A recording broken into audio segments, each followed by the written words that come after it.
I know you're gonna dig this. They'll throw to second for one, and now they got the man trapped at third and tag him out. And 2nd and 2, handoff goes to McCaffrey up the middle, finds a little room, lot more room, and he's off to the races. Welcome to the In the Zone Sports Talk Radio Network.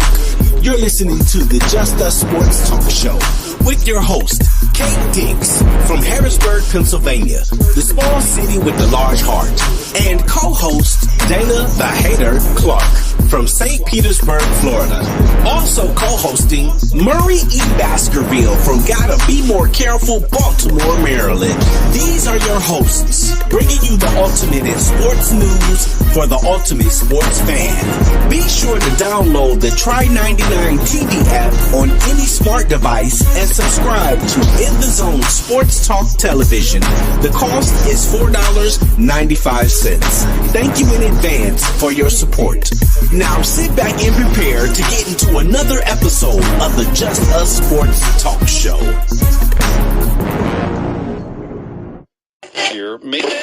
I know you're gonna dig this. What's up? What's up, everybody? Happy Monday. If you anybody work for the school district, you are happy. Happy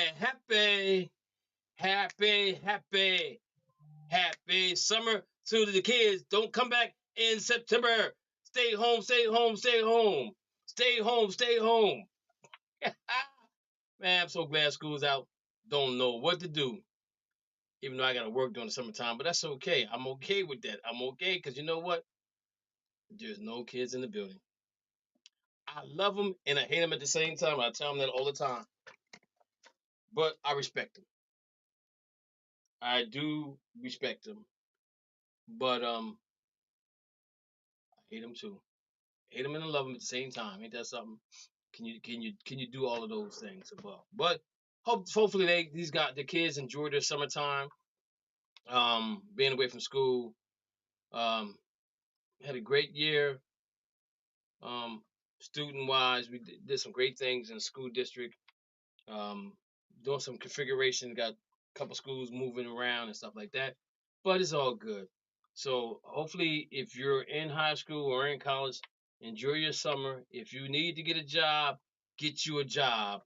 And parents out there, it's a video out there. Bernice Johnson talks about her daughter and how irresponsible she is after she co-signed for her to get a car. Check that out, because that is some funny shit. But anyway, guys, you got the NBA going on right now. You got the ball set up 2-0 on the on the Dallas Mavericks. Everything's going their way. Worst game of the season last night. This call may be recorded for transcribed. And they pulled it out. Game that Dallas had an opportunity to win. Great block at the end. But we're gonna talk about that too. My soapbox is gonna be about the W, and I'm so sick and tired of people about the W. Now everybody is coming out the woodwork like they the experts of the W, when nobody else was talking about the W, but more. Well, nobody else talking about the W. It wasn't on ESPN. It wasn't on First Take. It wasn't on Unfinished Business or whatever Skip Bayless, whatever it is. It wasn't on Cold Turkey. It wasn't on none of those shows. None of them shows was talking about the W like I always talked about the W. If you think I'm lying, ask my man Curry, because he said he don't watch the W, and I've been trying to convince him to watch the W for a while now. You know, I don't know if he's watching it now or not, but it's hot.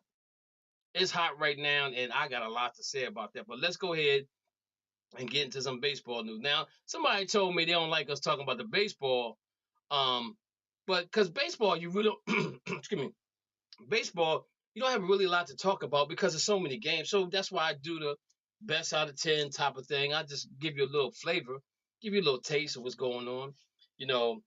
And I started to bet somebody last week on a series but it skipped my mind after the show was over with. But how about them Dodgers? Went up to New York, and as some of you may not see this, but Mo doing this here, scratching his neck, trying to figure out what happened. I don't know about nobody else, but that was a great series. Regardless of how that it went, it was a great series in my opinion. Juan Soto wasn't playing. He hurt, ain't he? But they didn't put it. No, this is the key. He's not on the DL. I mean, on the IL. Oh, yeah, it was DL. He's not on the DL, but he didn't It's play. IL. IL. He's not on there, but he didn't play. Maybe because it's the Dodgers and they try to save him for the World Series. I don't know. I think both teams will be different if they make it to the World Series. There's going to be some changes being made. Dodgers looking at some things, getting some more pitching in there, and things of that nature. We got Rich on. We got Rich. We got Rich in the house. He got that Just Do It Nike t-shirt on. I can't see what's on that hat. Outlaws. Jacksonville Outlaws, right? USFL team. No, it's actually minor league. Okay. Yeah, I bought like 10 of them last year. Okay. Hey guys, welcome Rich to the show. Live in color. So let's go ahead and knock off these standings in Major League Baseball. And it's July, it's June 10th. So now, guys, make sure you go out and select your favorite baseball player to the All-Star game. Even though I don't agree with it, I'll be honest with you. I think in every sport, the players should be allowed to pick the starters, and the fans should be allowed to pick the guys that come off the bench. Because who knows better than the players that who should be an all-star, who shouldn't be an all-star? I'm just saying. So in American League, you got the New York Yankees of 46-21, 22-10 at home, 24-11 on the road, won one game, they're 8-2 in the last 10.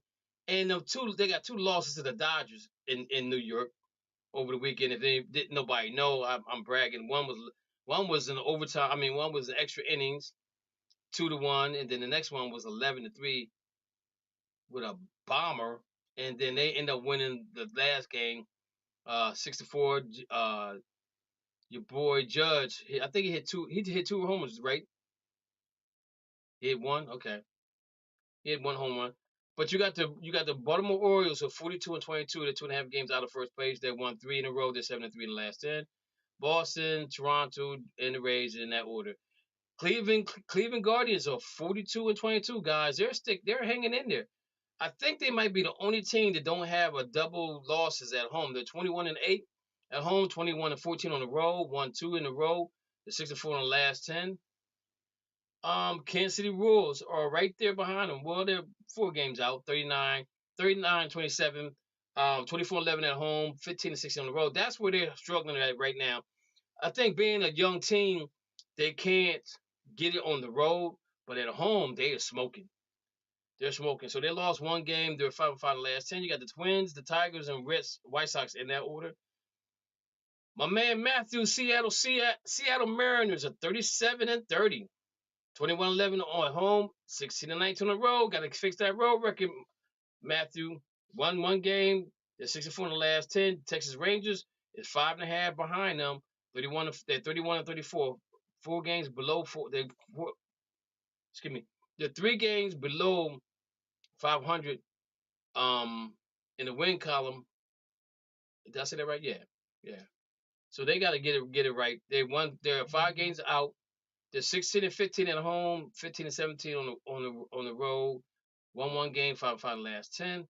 Houston is coming up 30-36.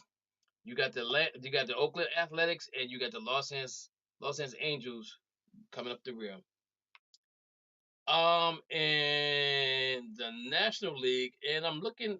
Yankees have the best record, right? 46-21, I think. Yeah, they have one game better in the win column than the Phillies. Phillies are 45-20, 27-10 at home. They are scorching at home. 18-10 on the road.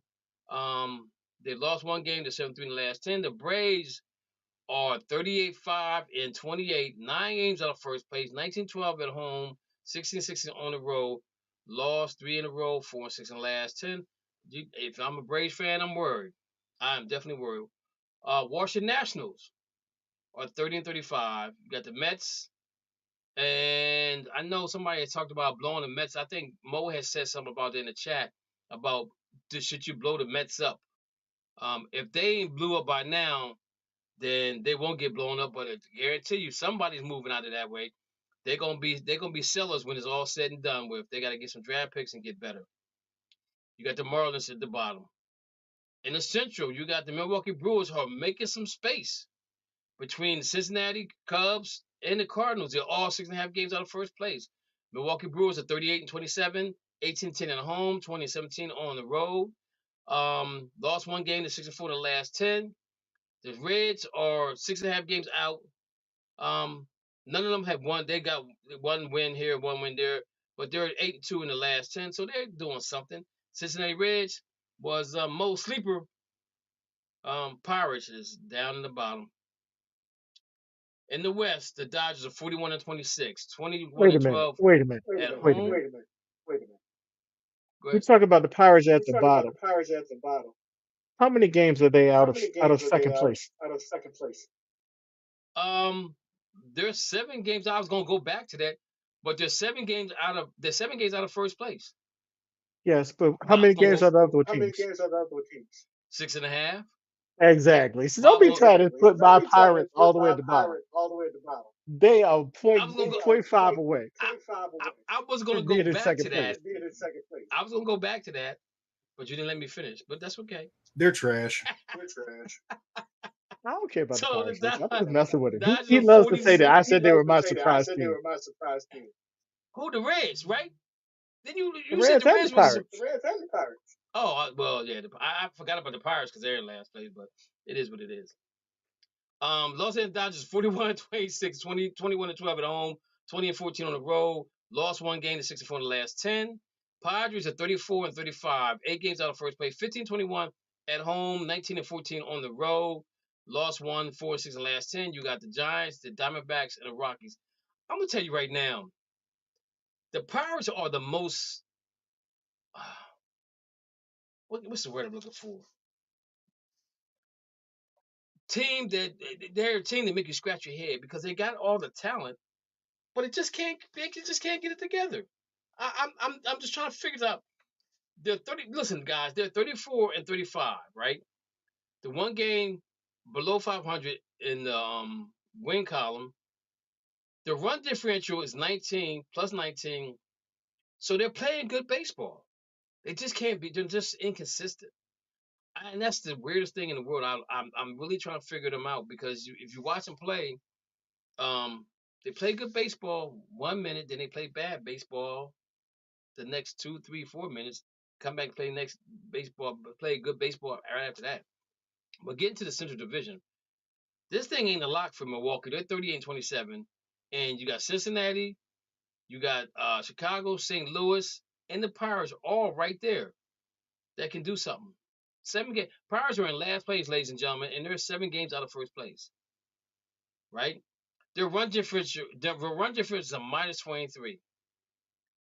Cincinnati Reds got the longest streak in that division right now, 8-2. They lost 1, and then everybody else, the Milwaukee Brewers are 6-4, and the Cubs are 4-6. The Cardinals are 4-6, but they all both won one game in a row. Now, talking about the Mets blowing things up.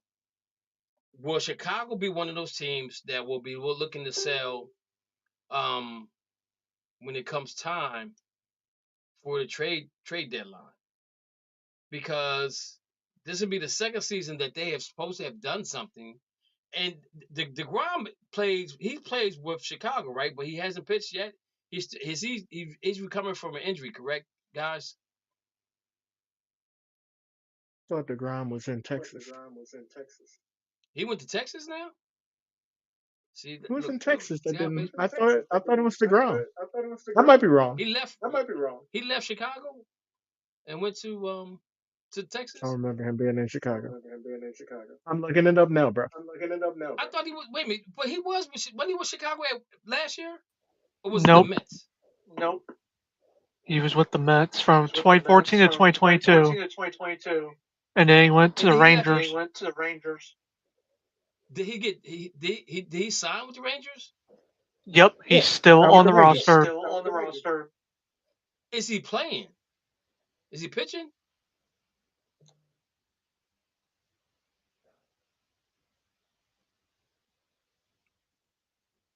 Wow. See, I learn something new every day. No, he's on the 60-day IL. Okay. Yeah, he was hurt middle of the season last year. He wasn't there when they won it. So what is he? What is his? Why is he on the IL? What is the issue now? He's trash. He's another one stealing some money. as Ray Benny say, stealing some money. He thieving some money. Scherzer's on this IL too. Who is? Scherzer. Kerzer. Max Scherzer. Max Scherzer. Matt Scherzer. Oh, okay. I'm just see that this goes to show you. Like I said, you can learn something new every day. Learn something new every day. All right, guys. I think we got Curry. Is that Curry out there on the line with us? Yes. Okay, Curry, how you doing?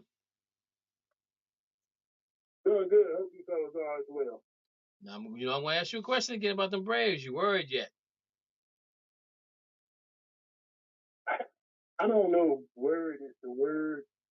Are you concerned? Themselves. Are you concerned? I'm more concerned that not so much as what the Phillies are doing as much as what the Braves aren't doing, and that's winning. So it don't matter what the Phillies do if the Braves don't win their games. I guess concerned to be a little bit now that they're starting to dig that hole a little bit deeper and deeper. Because it ain't gonna be but so much climbing out if they get too far in the hole. Yeah, because I'm gonna look at something real quick. If the playoffs were to start right now, wild card wise, it would be Baltimore and the Royals and the Twins, right? So 3 teams make it to the wild card, or 2? Yeah. Is it the bottom 2, like the Kansas City Royals and Twins will play that one game, right? And they will play Baltimore. Is that how it goes?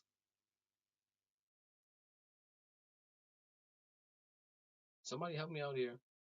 Our division winner plays the first wild card. Mm-hmm. Actually, the last wild card. I thought so. Then the middle 2 teams wild make it out cards. of- Then they go. So it'd be the Orioles and the Royals will get in, right? Yeah. Minnesota wouldn't get And in. the Twins. Yeah, okay, so the Twins will play the Royals, right? And then the winner out of that, do they play the Orioles? And then the winner out of that plays the division winner with the best record, right? And then how it goes? Man, nobody cares about the playoffs for Major League Baseball. They know the number 1 seed ain't gonna win. I agree because I think it don't make no sense. But okay, so let's just say it's Baltimore for the sake of the show. Baltimore Orioles gets in, Kansas City Royals gets in, Minnesota Twins gets in. It'd be a great thing for the Kansas City Royals because they can build on that. Okay. Same with Minnesota Twins. But in the National League, the Padres, the Braves was flipped with the Phillies, and they got the number 1 seed. It would be the Braves, the Padres, and the Giants that would get in. Again, you guys know how my feeling towards that whole playoff thing. I don't like it. Never did, never will. I don't care if the Dodgers fall in that spot and win the World Series. I won't like it. I'll accept the World Series ring, but I ain't gonna brag about it because I just don't like it. So okay, so if the playoffs start today, the Royals will play Baltimore, And the winner of that will play the Yankees, while the Twins would play Seattle, and the winner of that would play Cleveland. Okay. So DeGrom, Rich said DeGrom had got Tommy John surgery. So real quick, has this been his second surgery for Tommy John? Because he seemed like he's been out for a long time, guys. He's been out for a while. He stays hurt. I know, man. Another one's stealing money. He's stealing a lot of money from them teams out there. So while my research team is looking that up, the Los Angeles Lakers.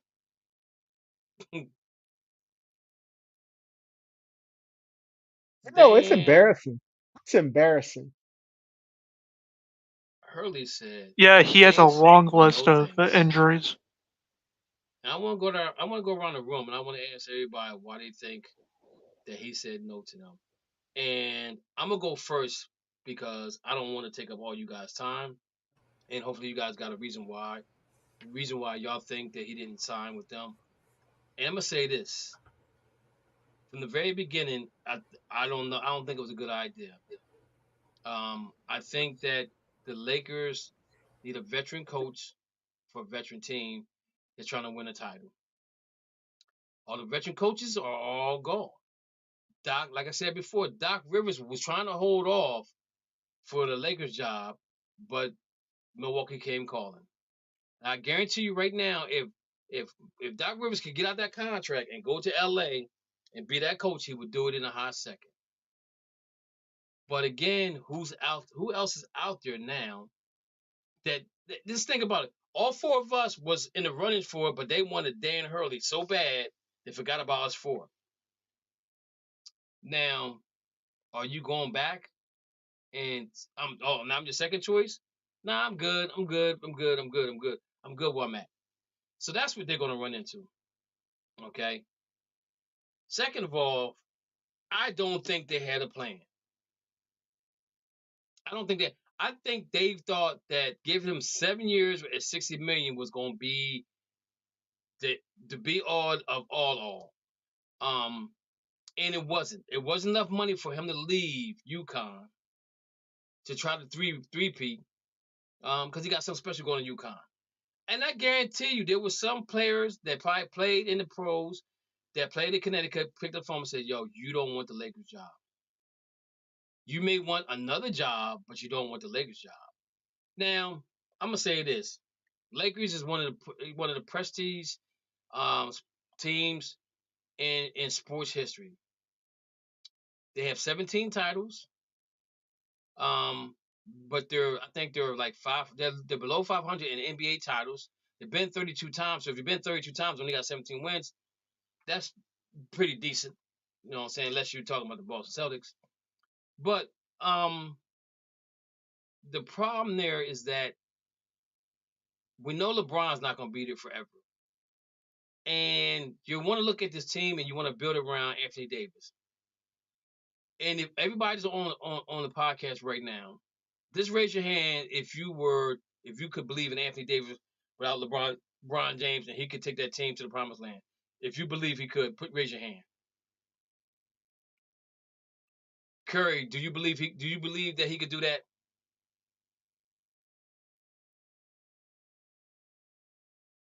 Curry, you out there? Did we lose Curry? Okay, Curry's out there, but I guess he's not listening right now.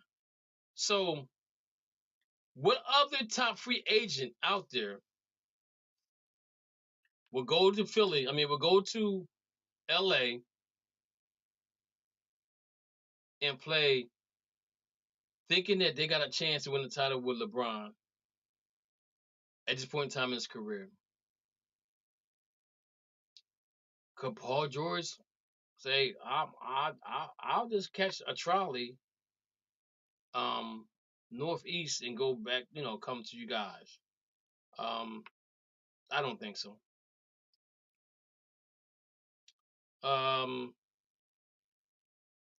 Piasco Siakam, I don't think so.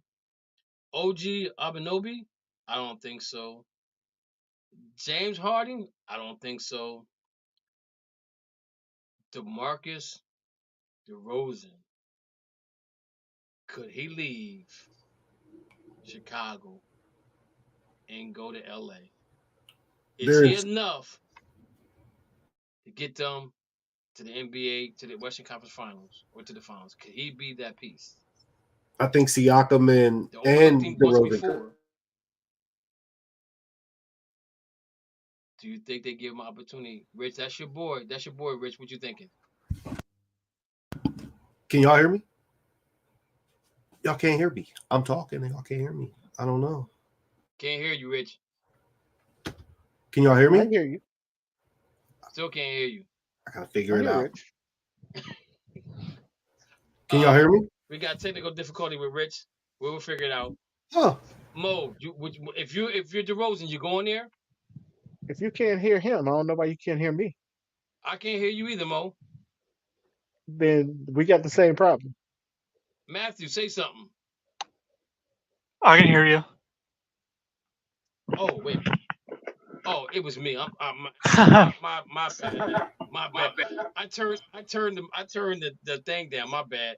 All right, Rich, go ahead, man. Man, I was answering your question. I called back like 3 times. I thought it was My bad. So let me go with Curry first. Curry, if you're DeRozan, would you take your talents to LA? Ask that question again. If you're DeRozan, would you go to the Lakers? Who? I would not. Why wouldn't you go? As long as LeBron is there. Long as LeBron's there. Okay. What the hell? Oh, my fault. Let me ask you a question. Oh, my fault. Let me ask you a question. Let me ask you a question, Curry. Do you think him being there could help them? Do you think that would make LA 1, 2, or 3 seed if DeRozan were to go there?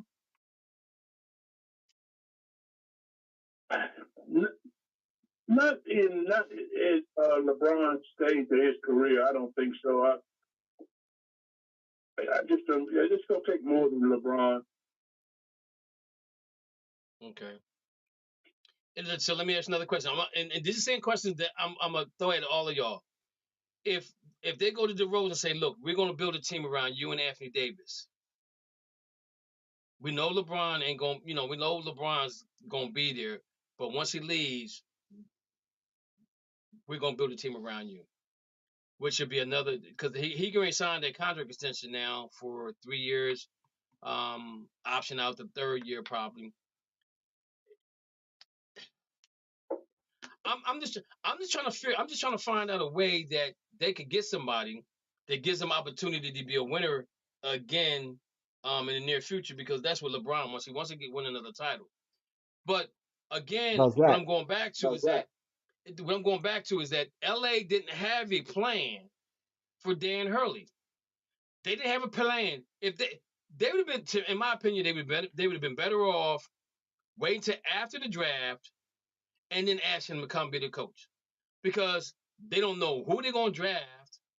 They have no idea who they're going to draft. So if they draft somebody, now you can say we drafted him and we're going to put him in. He's the reason why we drafted him. He's part of the plan. He's part of the future. But I think there's too many question marks for LA for Hurley to go there. 7 years, $60 million, a lot of cheese, right? And in return, what Connecticut did said you get free wings. You get free wings from a restaurant for the rest of your life. What kind of flip flop is that? you offer $60 million and they come back and give you free wings. Okay, I'm cool with that if he's cool with that. But you guys get what I'm saying. I don't know how that the Lakers can fix what they have going forward, because they're gonna have a little money. They're gonna give most of it to LeBron. But they can do a sign and trade, which they will probably need a 3rd team to do something again. But now they got to find another coach. So if you were one of the coaches that was interviewed before Hurley and you didn't pick me, do you go back and say, maybe I'll take the job now? Because that's what Darvin Ham happened to him, right?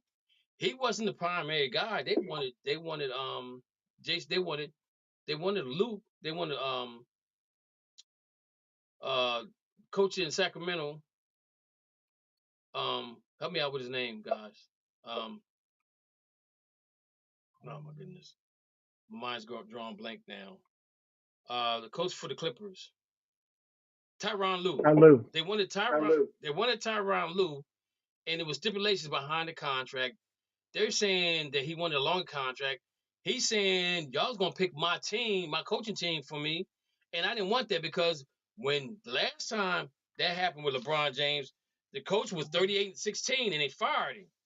And Tyronn Lue said, "I'm not going. You're not gonna do that to me." You know what I'm saying? So now, I don't know who's out there. They're gonna coach his team. They're gonna feel comfortable.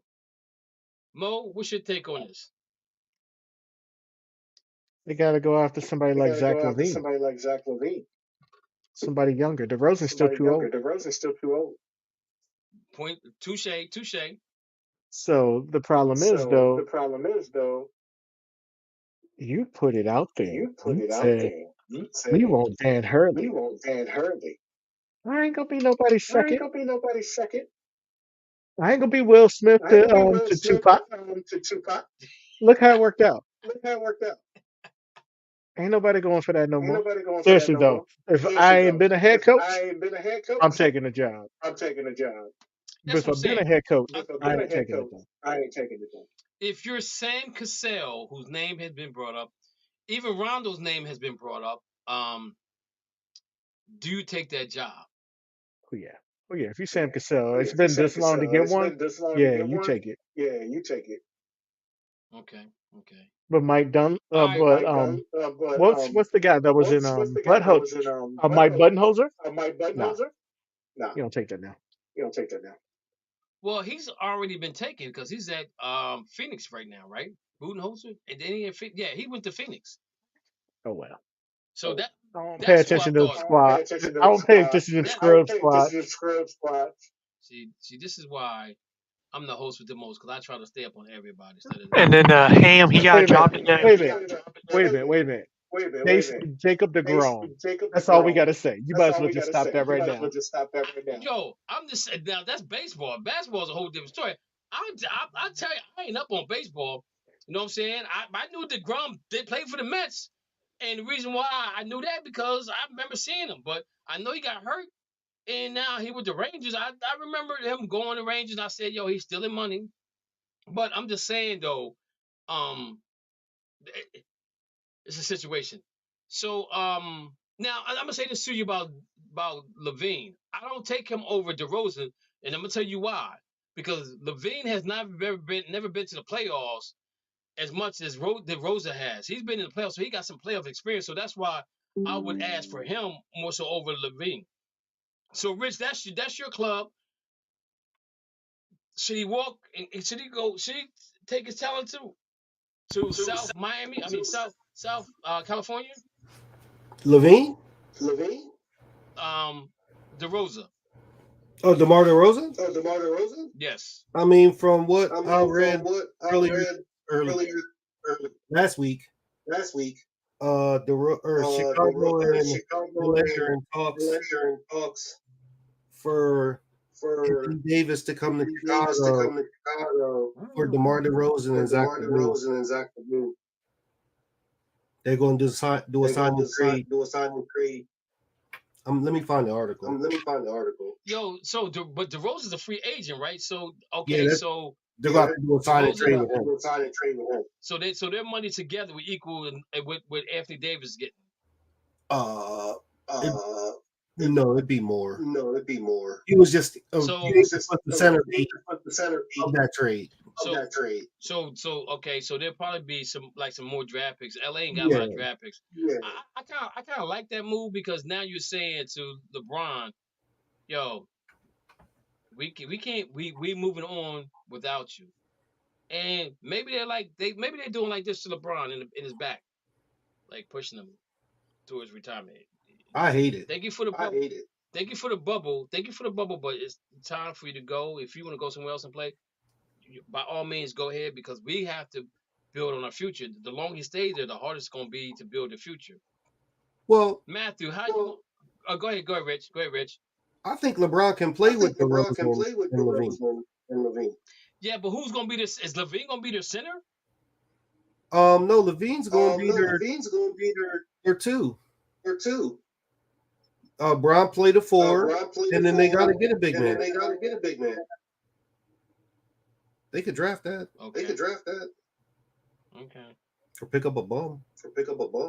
So that means that that LeBron's son is out of the picture now because now they're building to win, not to help you transition into the NBA. That's pretty much. Matthew, how you handle this situation with? Do you have a coach in mind? And do you think there's a top free agent that may go to the Lakers? But Rich, I'm gonna say before you go on, Rich, I'm gonna say this. I like that. That's a good trade for. That's a good trade for Chicago because now he starts over. He can build. They can build around him in Chicago. That's where he's from. He loves it there. He probably played with a lot more passion because now he's kind of where he really wanted to be. Well, passion's never been his problem. It's the injury. Yeah, being healthy is his biggest problem. But I think because he's from there, and sometimes being from someplace and going back and playing, that's more trouble than it is anything else. For real, if you really think about it. Yeah, look at D Wade. He came back to Chicago and stumped it up. Yeah, look at even with Kevin Durant, he never wanted to go back to Washington, even though Washington stank. He wasn't even trying to go there at all. He went. So Matthew, what you got for me? You got a coach? Maybe? I feel like they gotta go for Sam Cassell. Just because with his knowledge and how he can get the locker room to behave on and off the court. And I don't think the Lakers right now are going to sign anyone big until LeBron is retired or out of LA. Because that salary cap he wants. Like if they do get anyone, I think of like Nicholas Batum or like Reggie Jackson. So right now it says that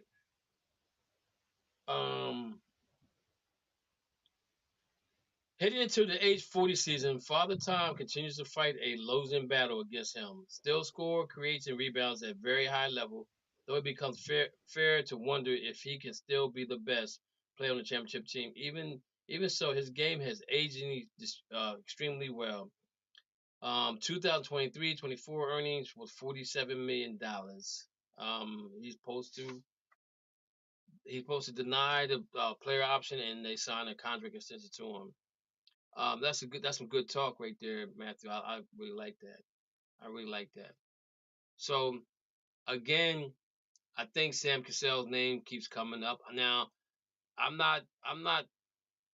think Atkins will probably be another coach they may look at. And I think the reason why Sam Cassell probably would be a good fit for them is because he's won 3 titles. He won 2 with the Rockets. He won 1 with Boston, and he comes back and let's say say Boston wins this year, he won 1 as a coach.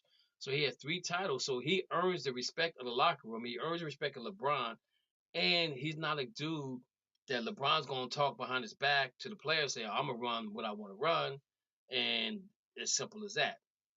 So that to me, I think that's a good combination for them if he decides to want to go that route.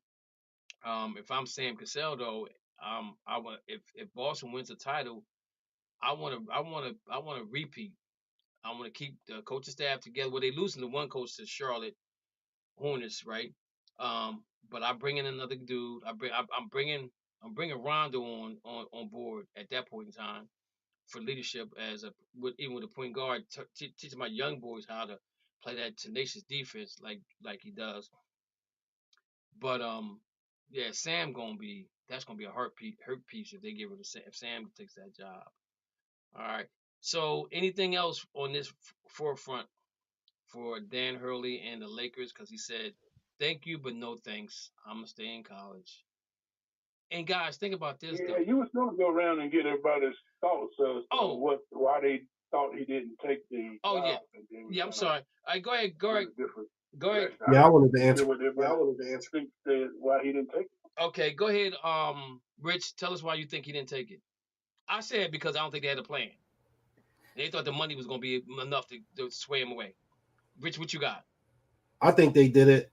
I think he didn't go because managing all those egos. Like I don't think that he fit with the veteran team. I think he would have fit better with a young team. If LeBron was gone, AD, even if they kept AD as the centerpiece, like he would have put a bunch of young dudes around him. If I was rebuilding the Lakers, I'm going with Darren Hurley. But if I got this veteran team, I don't even want Sam Cassell. I'm gonna take JJ Redick, and we're gonna ride with him because I think he knows how to manage those egos. They know how to play basketball. If he has the right assistants sitting beside him, there's no doubt in my mind he can get them guys to play. It's managing the egos. I think Sam Cassell might be a little too rough on them dudes, and they might get a little sensitive. JJ Redick's not going to do that. He's going to, placate to him. He's a clown, and that's what they need for this job right now. Touche. I agree with your point. Curry, why you think he didn't take the job? A couple of different reasons. One, he is in a great position where he's at right now. He has a chance to do something that hasn't been done in almost 50 years, and that's three-peat. And he knows what he's got there. To go to the Lakers and have to deal with millionaires and a billionaire, you got some problems to start with. But also, if he was smart, he took a look at his forerunners that's tried it before him, like Rick Pitino, Calipari, Billy Donovan, those guys that went from that won championships at the NCAA level, but when they got up there to the level, it didn't work for them. The systems didn't work. So hopefully he took a look at that and seen that right there spells failure already, because going to the Lakers, they might give him a 7-year deal, but he don't get 7 years to win a championship. Now they're not going to say, okay, we're going to give you the 7 years to win. So he had to look at all those factors. Okay. And another thing, he's in a great situation again where he could tell the Lakers, hey, well, you need me. I really don't need you. So but I just think he made the right choice by not going. Okay. Matthew.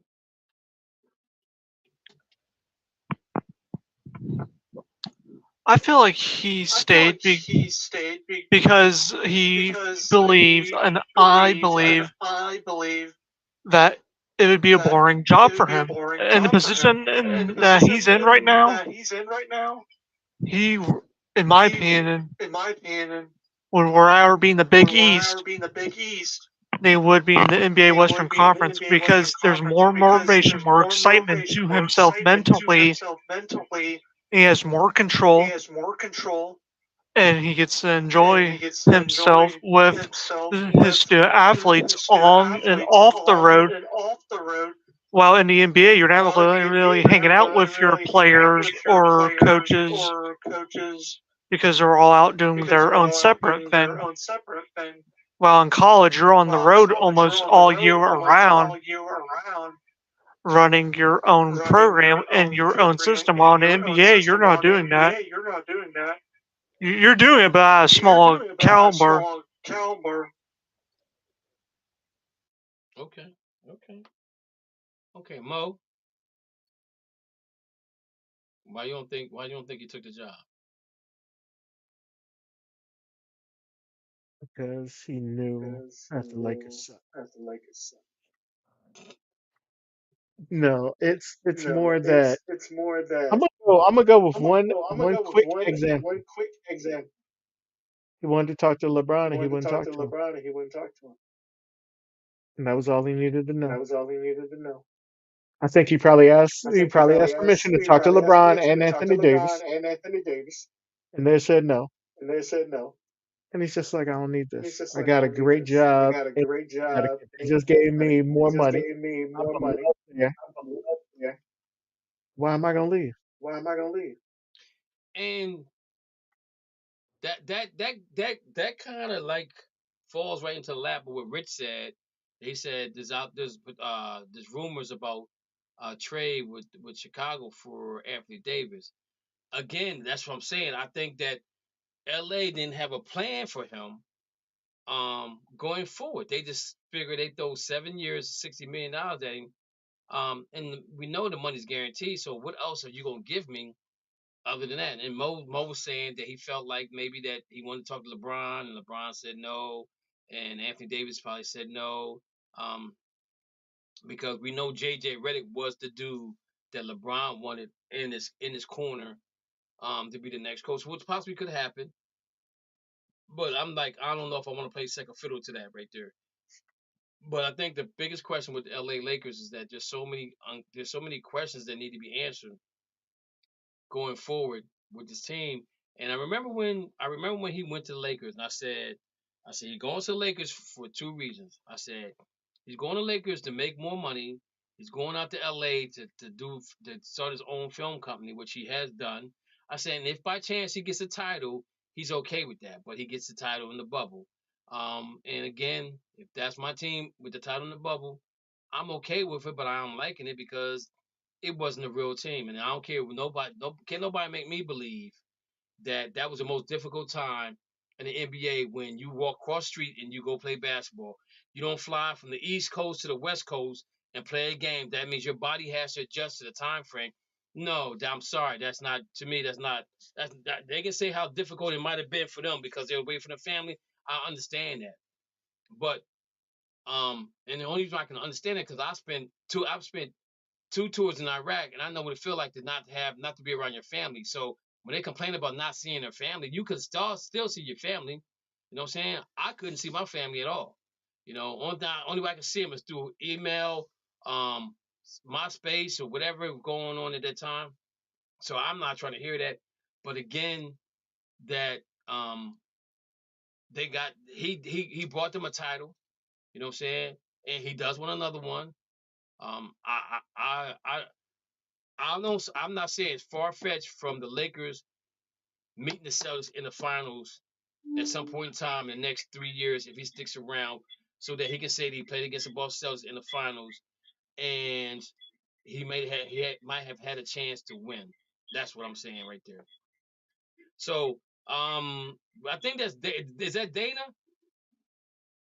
Yes, sir. All right, Dana, Laker fan. Why you think Dan Hurley said no? Why you think he said no, but why you think he said yes, but no thank you? Because of LeBron, I'm winning in UConn. Why I want to come to the Lakers? As soon as he don't like something I do, he's gonna kill my job as the Lakers head coach. He's a coach killer. So let me ask you. So you think LeBron has that much power at the end of his career right now that's why he didn't go? That's Darvin Ham. Oh man. I agree totally with that because every coach, with the exception of Spo in Miami, did not survive LeBron. Every one of them been fired. Now, and Spo probably would have got fired if LeBron would have stayed, but Pat Riley is the only GM that stood up to LeBron and said, "No, yes, sir. I'm not getting rid of this. Sir. If you want to go, you go, but I'm keeping this coach." Yeah. I mean, even the situation with David Blatt, that was. Go ahead, Mo. Go ahead, Mo. I don't agree with that though. I don't think agree with that though. LeBron, I after think he won LeBron, those in after he Miami, won those he in wanted to go Miami, back to he Chicago, wanted to wanted to go go back back to to Chicago, Cleveland. wanted to go back to Cleveland. I don't think he wanted I don't think he wanted fired. Stroh fired.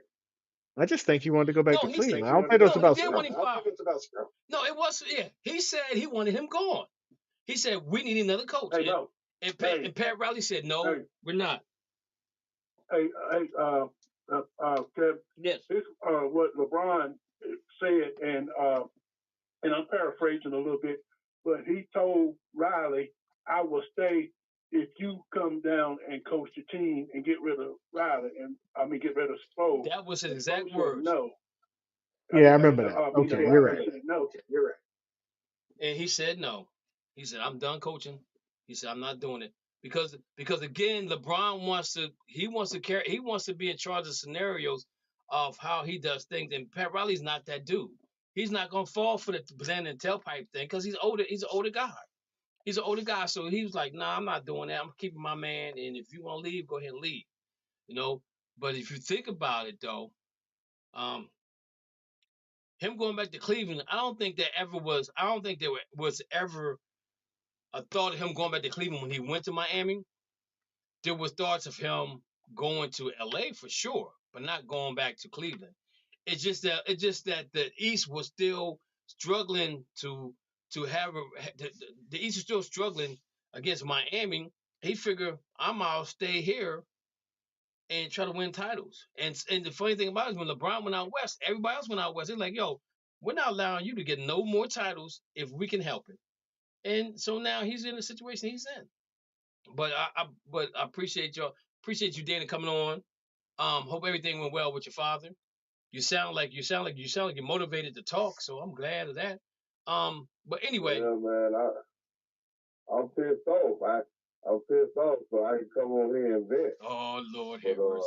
Oh God, here we go. I didn't want to go to jail for taking my father out of the facility. My sister was just so she was ready to call the police without checking with me. But like I told her, I said from now on I'll let you know when I come get you. So Hey, Taz, hey, wait a minute, Taz, wait a minute, Kev. We gonna call Dana the getaway driver from now on.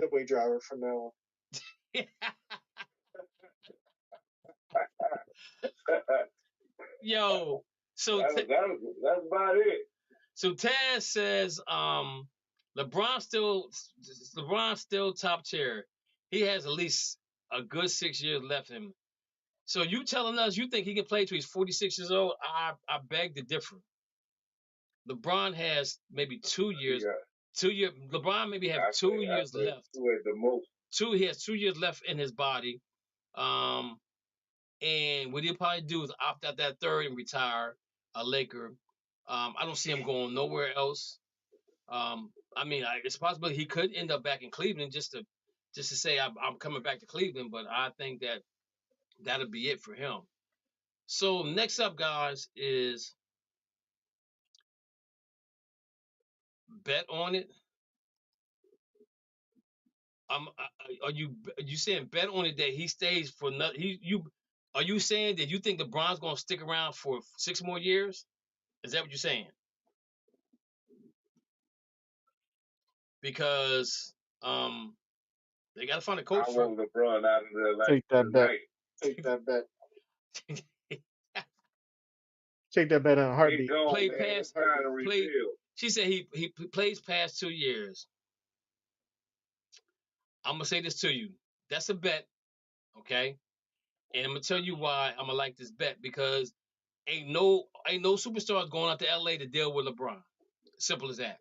So they're gonna struggle from this point. If they're gonna struggle from this point on, they may have all the money in the world, but nobody wants to go out there because they know once he leaves, they're gonna struggle. So he's gonna. So I give him 2 years, and that's gonna be it.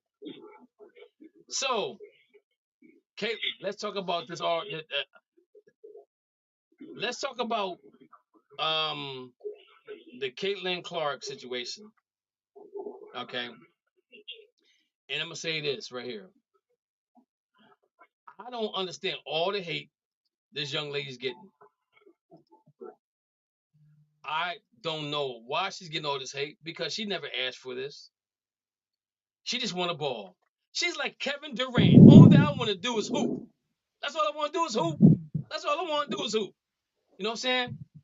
Why is they saying she need to have rest, and get her body, build her body up to be in the WNBA, which we know that's going to eventually happen for her because she's still a rookie. You know, Angel Reese still a rookie, and she's getting beat up too. The thing that I'm not liking, man, is that it's all centered around Caitlin Clark. They don't think Angel Reese is getting beat up. She's getting beat up just as well. So let's keep that in perspective when it comes to what's going on in the W, right? But I want to get to this point about her on the Olympic team. And I had a big conversation on Patrick's page, Hodgepodge page about the situation.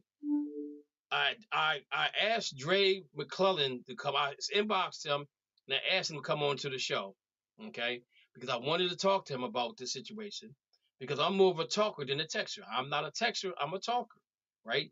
And the passion that I have inside of me, I want him to hear it through the airwaves, not through a text message, or do I have to text everything in capital letters for him to understand that what I'm trying to say, I'm trying to get my point across, right? So I don't want to do that. So I did invite him to come on, and he didn't look at his inbox, but I'm accused still trying to get him to come on.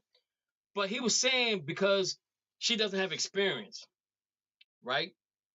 But then past teams, WNBA teams, have always had a rookie on their team that was leading to something or whatever the case may be on the team. This is the first year they don't have no rookies on the team, right? The women have been winning the gold medal since 1996. And it ain't been like close. Ain't not one game been close. They've been blowing them out. They've been blowing the tire, the backs out of them women, them other women, right? So my thing is right here. Why you can't let this girl or Angel Reese or Jones or one of them be on this team, right? So they get the experience of playing it, right? That's my thing. You get the experience of playing the game. But today I listened to Unsportsmanlike, and it was a lady, it was a reporter on it said the reason why Caitlin Clark didn't make the Olympic team is because she wouldn't get a lot of time, and her fans would be upset with her not playing. And I'm saying to myself, right, that's crazy. If that's the case, and the thing about it is, the people that choose, the people that pick the team. Let me see if I can find it. I can't wait to. Who determines the U.S. women's national team?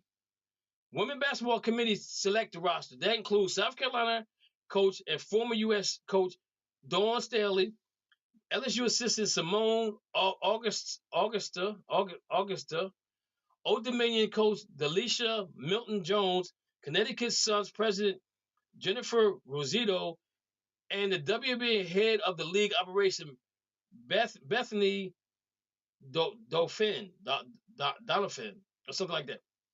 I don't even know who half these people. I don't even know who half these people are. Okay, but this is the team they picked. Okay, and my thing is, and the lady that the reporter that made this comment said she got this from sources within the W. This is why they didn't put it on the team.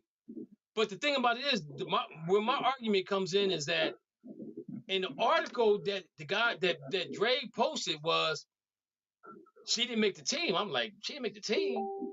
So I go back and I'm looking at this thing, and she's an alternate.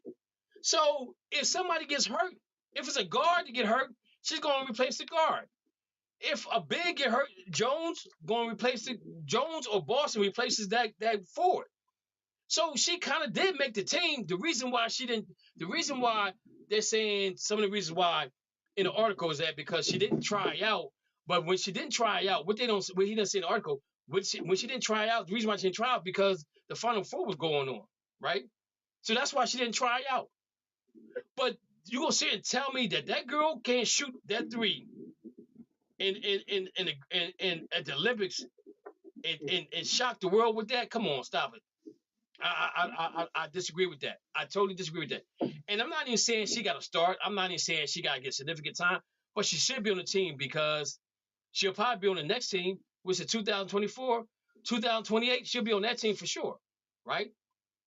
But but for an article to come out and say the fans will be upset because she's not playing, I don't agree with that.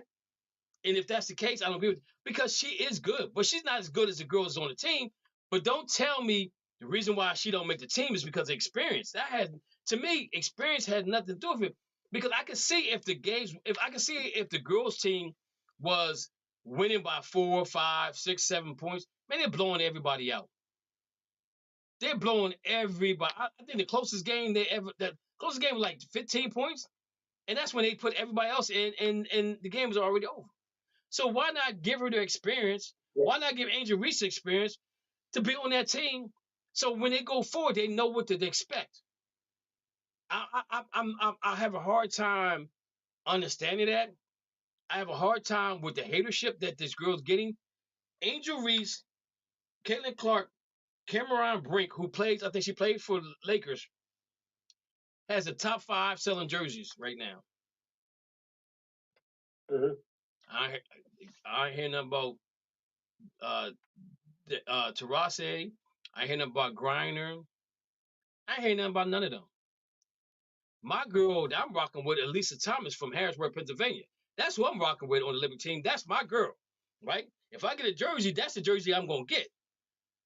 But my thing is right here in the what's the what's the how you pronounce? She leads the league in scoring. Omake or something like that. She leads the league in scoring, and she's not on the team. Now, if you want to come back and say, well, that if you come back and say, well, Caitlin don't play good enough defense, okay, I can say that. I can agree with that. But she's leading the league in steals as a rookie. In the rookie class, she's leading the steals. And Taz says they want her to earn her stripes. WNBA considered the other players' feelings left out loud. They trying to focus on the game and not on the hype. And I totally get that. I totally get that. But again, WNBA is at the highest than it's ever been. Curry, would you agree with that? And reason why I'm asking Curry because Curry said he don't watch WNBA. Would you agree with that, Curry? Yeah, I totally agree with that. She's actually got, like I said last week, she got people watching the game that's never watched it before, and so yeah, the viewing audience has definitely grown over the last couple of years. I would definitely say that. And I don't care, like, is it Paul Brown, the owner of the Boston Celtics, when he drafted Chuck Cooper, he said, with the 5th overall pick in 19 whatever draft, I'm drafting Chuck Cooper. The guy said he black. He said, I don't care if he's polka dot, I don't care if he polka dot stripes or whatever. If he can play basketball, he can play basketball for me.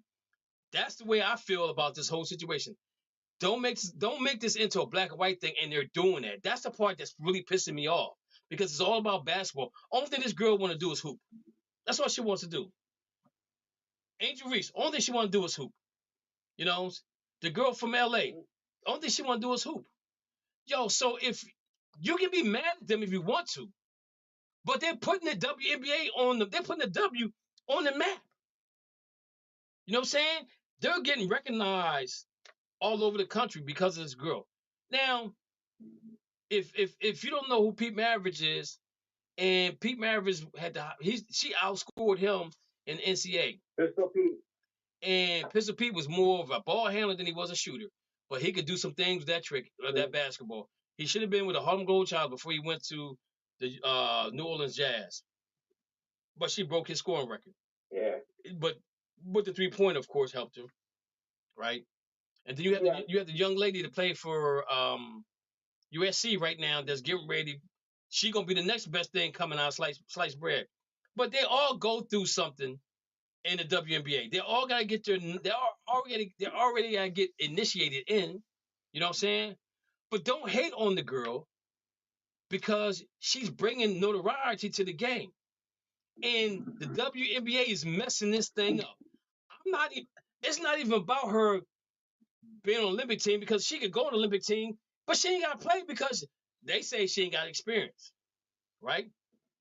If that's what he's trying to say to me, she doesn't have enough experience to be on a WNBA team, but she can shoot. She can shoot at the logo and make it. That to me, that's a weapon you want to have. Her offense is her defense. Yeah. You know what I'm saying? So so my thing is, don't hide behind her experience. Just say what you really want to say. Because she's white is why I don't like her. And I'm gonna say this right here. I don't care what color she is. If she can ball and she can hoop, then we want her on the WNBA. We want her on the W because she's giving that notoriety that needs to be done for this league that's been missing for the longest time. Since 1996 was her inaugural season, right? I remember I was a Houston Comets fan. I went overseas and I was gonna get my daughter a Houston Comet jersey. Come to find out, the team moved. I don't even know where the team moved to. I stopped. I said, man, I can't even watch this no more. I ain't had no team for a while because I was a Houston Comet fan. Shrew Swoops and all those girls down in Houston they got 4 titles in a row. That's what I loved about the game because they was hoopers. But now, 27 years later, they're still going through the same thing and they're getting hate from their own players. Don't get mad at her because she can ball. Embrace that thing. Ride it out. Because at the end of the day, she's making money. If she makes money, the WNBA makes money, then you can make money. And now we're talking about you not going overseas no more to play for $1 million. You can stay right in the United States. Ain't got to worry about leaving your family, your friends, your husband, your boyfriend, your girlfriend, whoever your companion. You ain't got to leave them. You can stay right here and ball out during the season. But I'm just sick and tired of people saying she's not good enough to make the team. Because if one of the guards get hurt, guess who's going on the team? I think the other girls go. Ogwumike. But she's not even on the list as an alternate, which is crazy. That's the crazy part. Like, she leads the league in scoring, and she's not even on the list. Yeah, that's crazy. As an alternate. Yeah, that's crazy. So make it make sense. This makes sense to me. Well, with Caitlin not being in the Olympics, I mean, it's cool. Like, it doesn't really bother Kate. And I understand that, this is the highest that, the WNBA has ever been. But I think that the 12 players that they chose are all better than Caitlin Clark. However, there's only one person that I think that Diana Taurasi doesn't really have to be there. But I understand it because this is her last hurrah. So instead of focusing on Diana Taurasi's last hurrah, we're talking about Caitlin Clark. Well, yeah, if she's playing. I mean, I'm just saying, like, right. Why are we talking about Caitlin Clark? This is Diana Taurasi's last Olympics. Like, this might be her final season of basketball.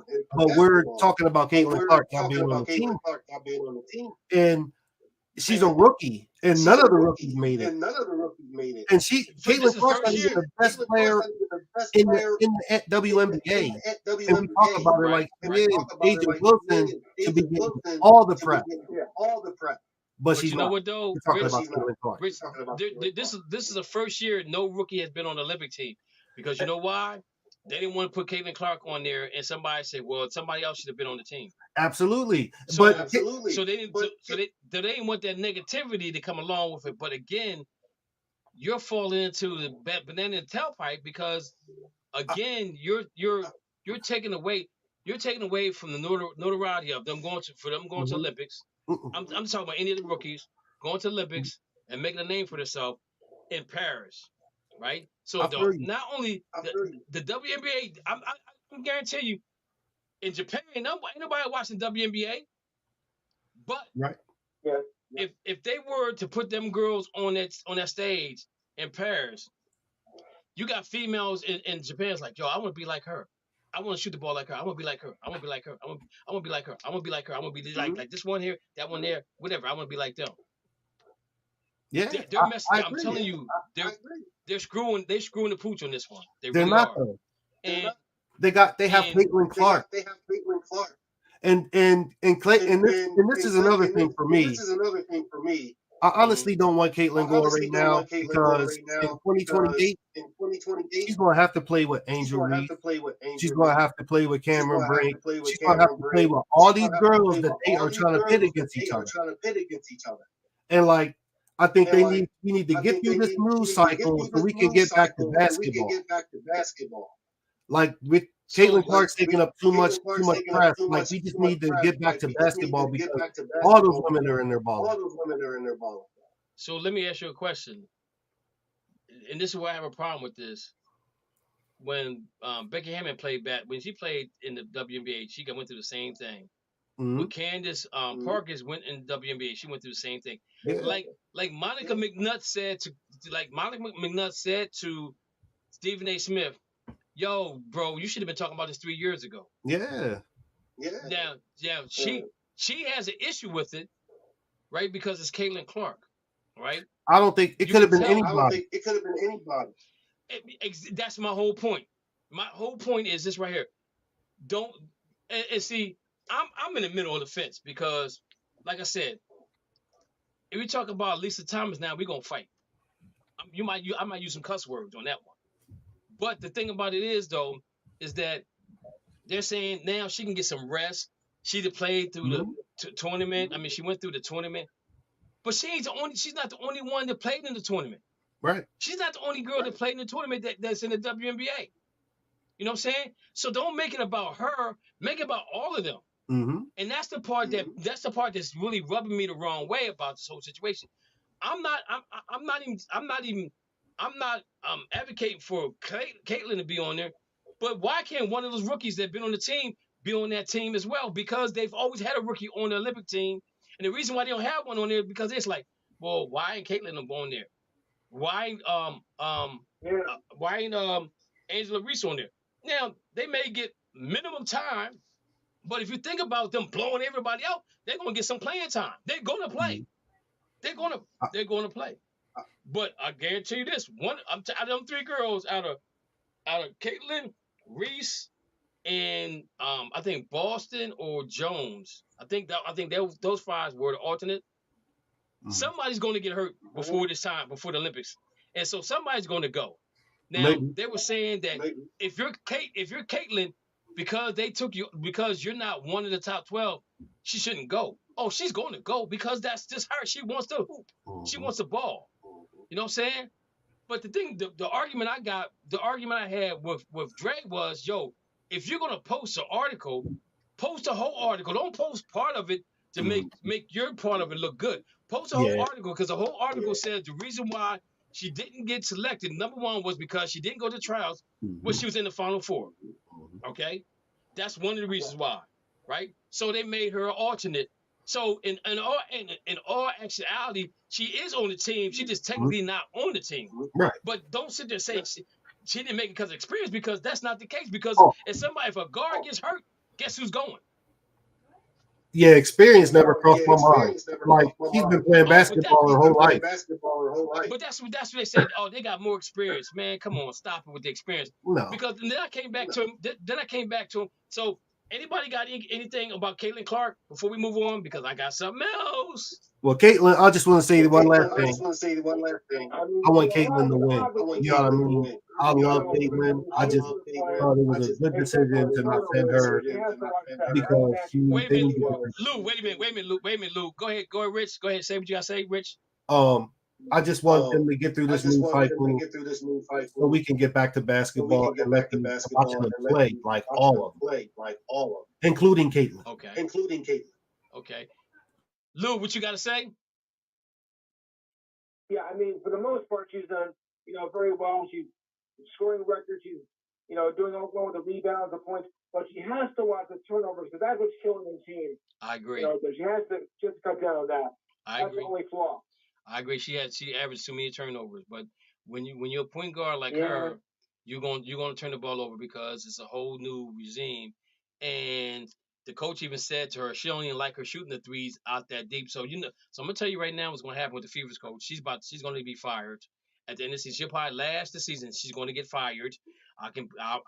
We can take that to the bank. But going to experience. So why is Kyrie Irving not on the Olympic team? And I said to him, you said about experience, right? So I flipped it on him. He says, well, they don't need him because they got Drew Holiday, Steph Curry, and Halliburton. I'm like, I understand Drew because he played defense. I understand Steph because Steph can shoot. But Kyrie got one of the best handles in the business, and he can create for pretty much anybody on the Olympic team. I said, Halliburton can't even hold a torch to him. He can't even touch Kyrie. Anybody in here gonna pick Halliburton over Kyrie?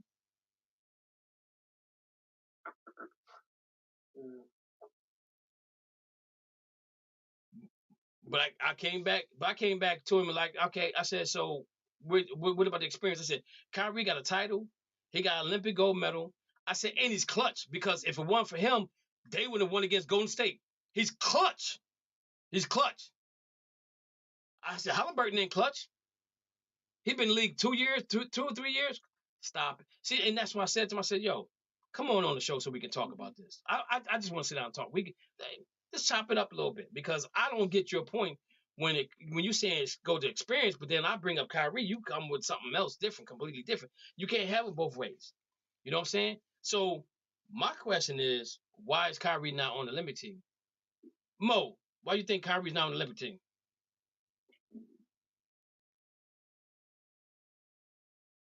Because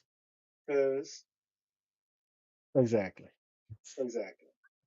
They don't want to say it because they're afraid his mental illness might just give in at any time.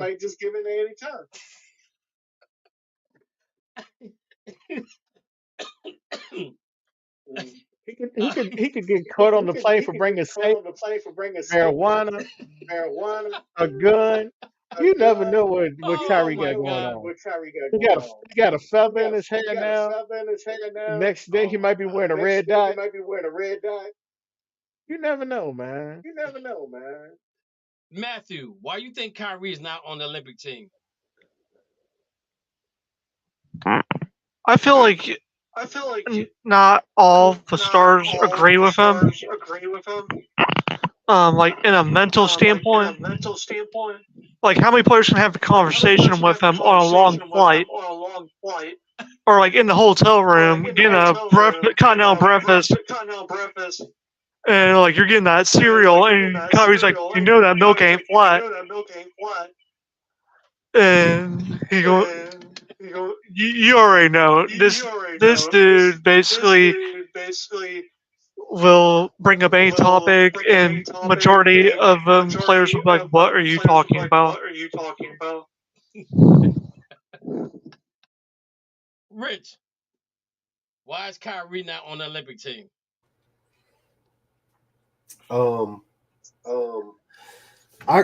I think they went defense. I honestly thought they were looking for a good balance of defense. Perimeter defense is important, and I just think that Drew Holiday is a better perimeter defender than Kyrie. And what about Steph and Halliburton?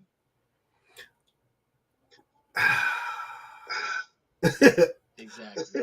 I mean, not those guys, but I honestly, yeah, I don't know, man. I really can't.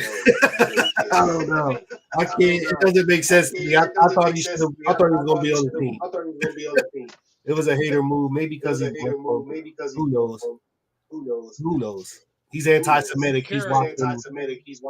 You know, Nazi film. Why you think he's not on the Olympic team?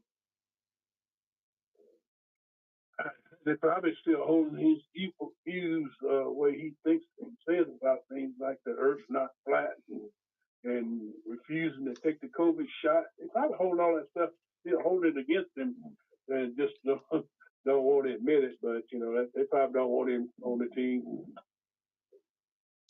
Dana, why you think he's not on the team? I don't pick, man. Who's politicking for him not to be on the team? The NBA, the fans. When Kyrie he was immature. I don't know. I haven't yet to find me one. But they say once you find a good woman and you make her your wife, and she bring you and she reel you in, that's what's going on with Kyrie now. Around that time, he was immature. He didn't care about nothing. He'd lead you to read books that they told you not to read. Just getting in trouble. Not listening, not taking the dab and all that stuff, but she woke him up. It's a different Kyrie. Okay. But they still holding him on his past. Okay. They do that. They're gonna hold him for his past. They don't care. They don't care if he can shoot the basketball or got the best handles in the league. They don't care. Okay. They just want to hold you on your past, and that's what they're doing. They don't give you another chance unless you Trump. Lou, why do you think he's not on the team? Well, all the controversy that's surrounding him the past couple of years, I don't think the committee will be able to handle it. He's a very controversial character, starting with the COVID shot and everything. And he is kind of has an ego problem like LeBron, and I think the committee is up to here with him, with his antics. So I think we'll just take our own skin. We're leaving him off. We don't want any more controversy with him. Okay, so he's in Dallas now.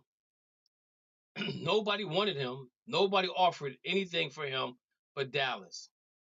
He would have been in LA if they could afford it. If they could afford to have him, he would have been in LA, but LA didn't have the money at the time. So he stayed in Dallas. Since he's been in Dallas, man, I haven't heard nothing crazy that he's done. Only to me, he's been a good teammate for Luka.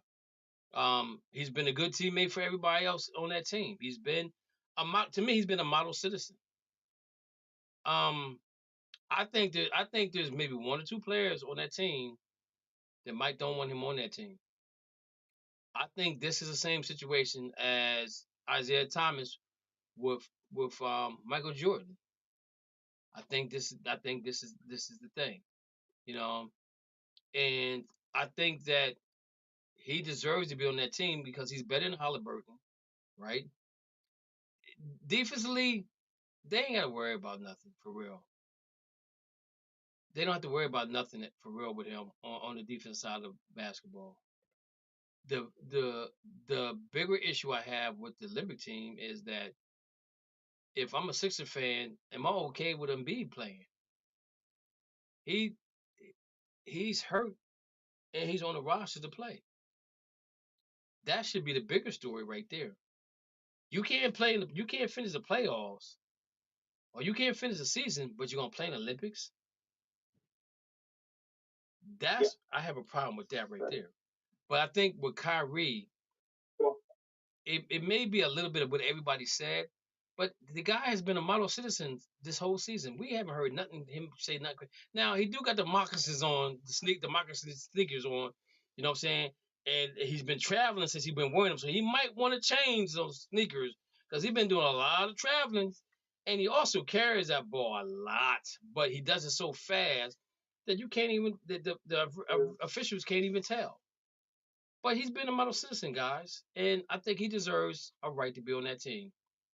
But I came back to Dre and I said, "Yo, I'd like to add something to that." Go ahead, Curry. I don't think you can compare that to the Isaiah and Michael situation. I think Michael probably didn't want Isaiah on that team because you remember when they had that game and the Pistons walked off the court with time remaining on the clock, and shaking hands with each other and didn't shake hands with the Bulls. So Mike didn't forget that. So I think that's a whole totally different scenario there. You're absolutely right about that, but that's not the reason why he's not on the team. Because I'm gonna tell you. See, this is where people don't know the stuff. The Boston Celtics did it to Detroit. That series before that, nothing was made. Nothing was made of that. Boston walked off the court and did not shake Detroit's hand. Because back then they're like, yo, I'm not shaking your hand because I don't like you and y'all beat us, so I'm not shaking your hands. So Detroit did the same thing to the Bulls. They got done to them. But because it's Michael Jordan. But at least have the common decency to let the clock run out. Nah, they ain't like it. They's like, yo, I'm leaving. I'm leaving. That was I get your point. But that's poor sportsmanship. And it may be poor sportsmanship. You know what I'm saying? But the reason why the Jordan and the Jordan and Isaiah thing went off is because Isaiah froze him out in one of the All-Star games. But then Jordan come back and said Jordan said it wasn't me who didn't want you on the team. It was Magic who didn't want you on the team because you remember them two was beefing. Them two had been beefing for a while, and they were supposed to be boys for real, for real. They said that's why he didn't get on the team because Magic didn't want him on the team. That's why. That's exactly why. Scottie Pippen even said it wasn't Jordan, it was Magic who didn't want him on the team. They said Jordan. Only thing Jordan told Magic was Magic told Jordan. He said if you can get Larry Bird on this Olympic team, I will come and play. And Larry Bird said yes, and then that's when Magic jumped on board. And I guess Magic said to him, he said, "Yo, don't bring Isaiah on this team because I'm not playing with him." But again, with Kyrie Irving, I'm telling you, there's somebody. That's what he apologized for. There's somebody. There's some. Yeah. Yep. There's a player on that team that don't want Kyrie on that team. I'm not gonna say no names because it's gonna come out in the wars like everything else does. You know. But don't come to me with experience when he has more experience than Halliburton, way far more experience. He already got a gold medal, so he know what it is. He know what it takes to win. He got an NBA title, and he's clutch because the shot he made got him that title. So don't come to me with experience on the girl side, but then when I say something to you about the boy side, now you come with some other stuff. Like stop it. That's I don't get it. I don't get it. So we moving on to some football. Who's on the men's team? You said who's on the men's team? Name the players. I can tell you who it is. I don't know the whole roster. But again, why wouldn't you want Kyrie on the team? Why do I want him on the team? Why wouldn't you? Exactly. That's my whole thing. Why wouldn't you want him? He's better than Halliburton. I'm sorry. He's better than him. Yeah. And if you go and look at the defensive ratings, Kyrie might be on the back end of defensive ratings in the NBA, but Halliburton ain't too far behind it. You know what I'm saying? But again, Dana, like I said earlier, the bigger question is, if I'm a Sixer fan, why is Embiid on this team? Yeah. Why the Sixers are trusting Embiid to play on the team when he already has a bad will? If I'm him, I'm like, yo, I got to skip this Olympic team. First of all, and the thing about it is, France might try to hurt him, and then Cameron might try to hurt him because that's where he's from. France said, you promised us you would play with us, and now you got citizenship in the United States, and you playing with the United States. Yo, we got something for you. So they may come out with it makes no sense to me. And if I'm a Sixer fan, I'm not happy with this. I'm not happy at all. At all. Right. At all. But that's enough basketball for right now. We already know what's going on. I don't think we need to talk about the NBA finals right now because it's 2-0. And they said the series don't start until the away team wins the game on the other team's floor. Matthew, you got something? None. I was just holding four fingers. Because you already know how it's going to go. Well, Kyrie said he told the fans, "I'll see you. I'll see you for Game 5." Game 5's in the imagination station. Well, I mean, the thing about it is they just got to win one game, and that's Game 5 in Boston. Because if they go up 3-1, I don't see them coming back. And the way Boston playing right now, I mean, they should have lost Game 2 because they played terrible offensively. They were shooting the threes wasn't falling. But let's talk a little football right now. So, Rich, your boy, IU.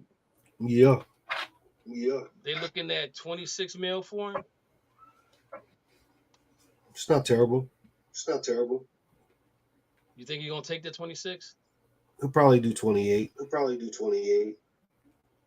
So he's right there with. So you think he's right there with St. Brown? I don't think he's there, but that's where he's going to get paid. That's what I think. Okay. I mean, if he takes 20, I think he'll take 26 if they hard nose it. But I think he's worth 26. You know. Okay. And I'm not doubting what he's worth. Mm. I'm just trying to figure out where, because now you got my man in Minnesota making all the money. And Dana said that wide receivers are more important than defensive ends, and we don't even know who's gonna throw him the football. That's a bigger question yet. So if Brandon Ayuk gets his contract, then you're gonna look at CeeDee Lamb, who will probably be the highest paid wide receiver. And then I think they said Jamar Chase his contract might be coming up. Yeah, his contract is up. It might be coming up, so he might end up being that dude. But the weird thing about it with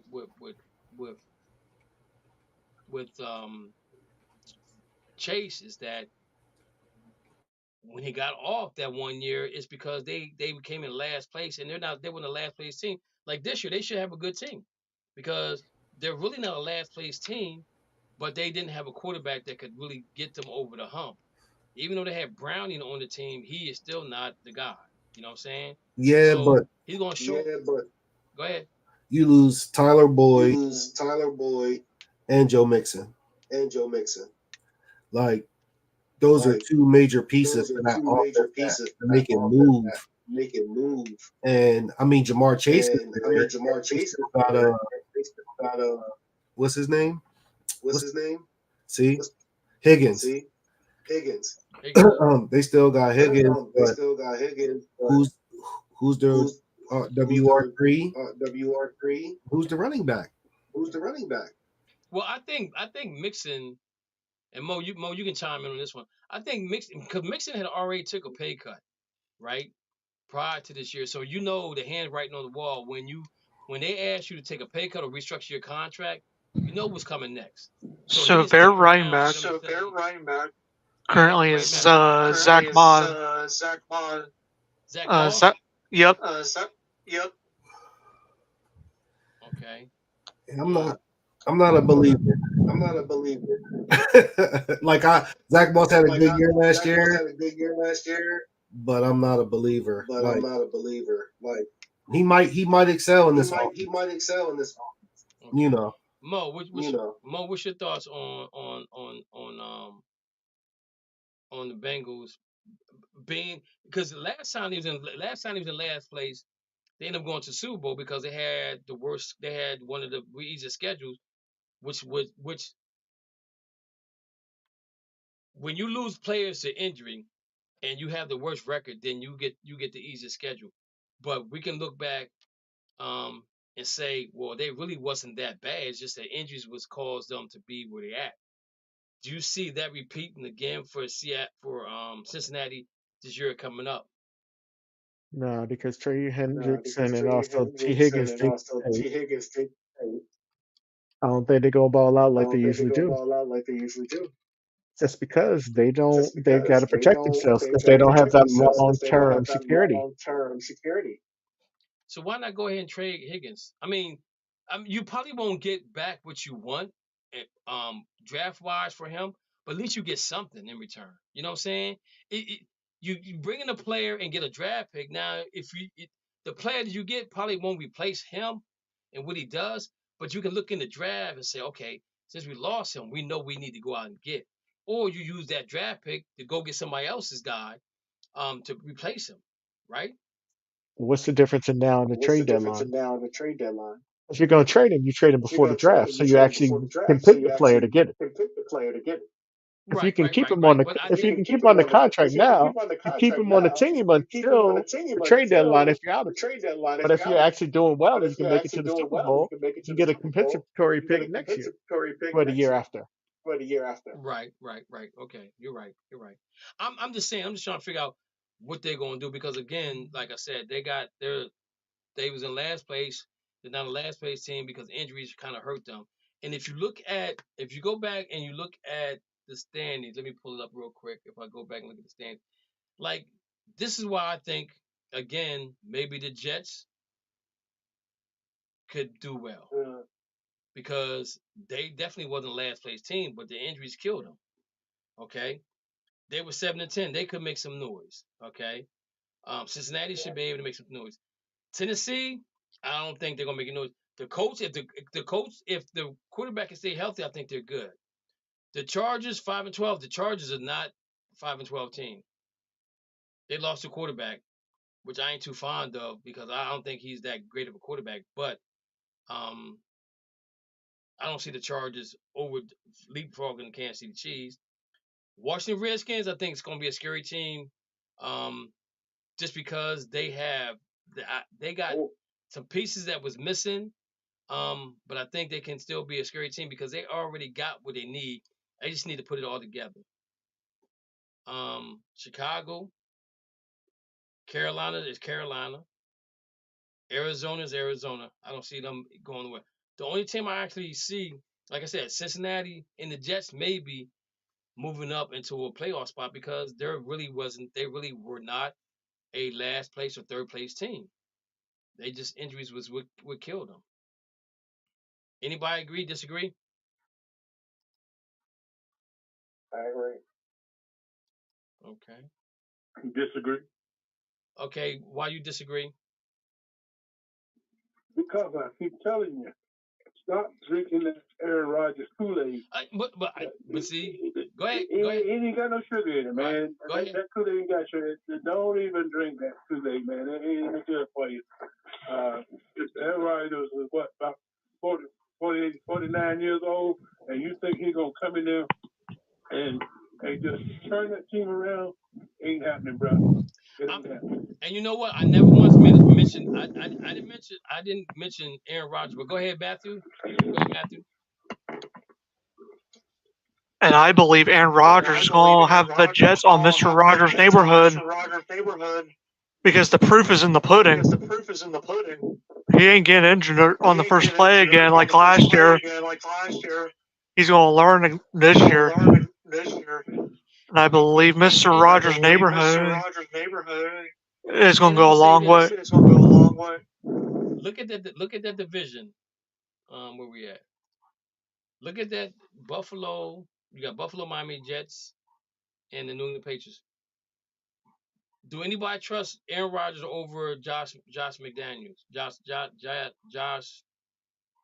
What's Josh's last? Whatever Josh's last name. Josh Allen. Josh Allen. Anybody trust Aaron Rodgers over Josh Allen? So,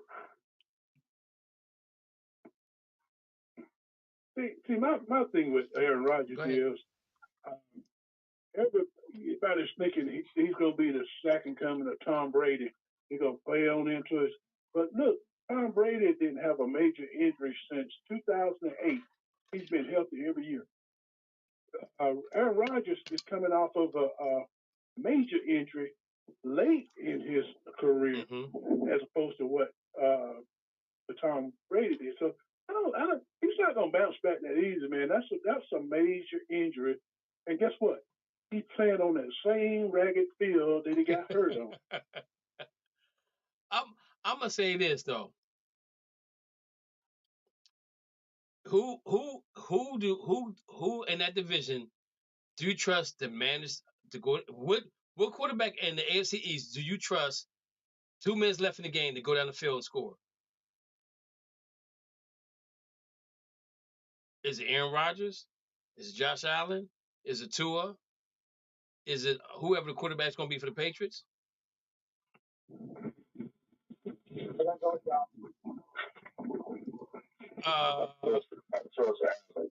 You trust Allen? I can't trust either one of them. Neither one of them went down there and won a game in the last 2 minutes of a game of a big game. Tell me one that did. When Josh Allen played Kansas City, he couldn't do it. When he played Cincinnati, he couldn't do it.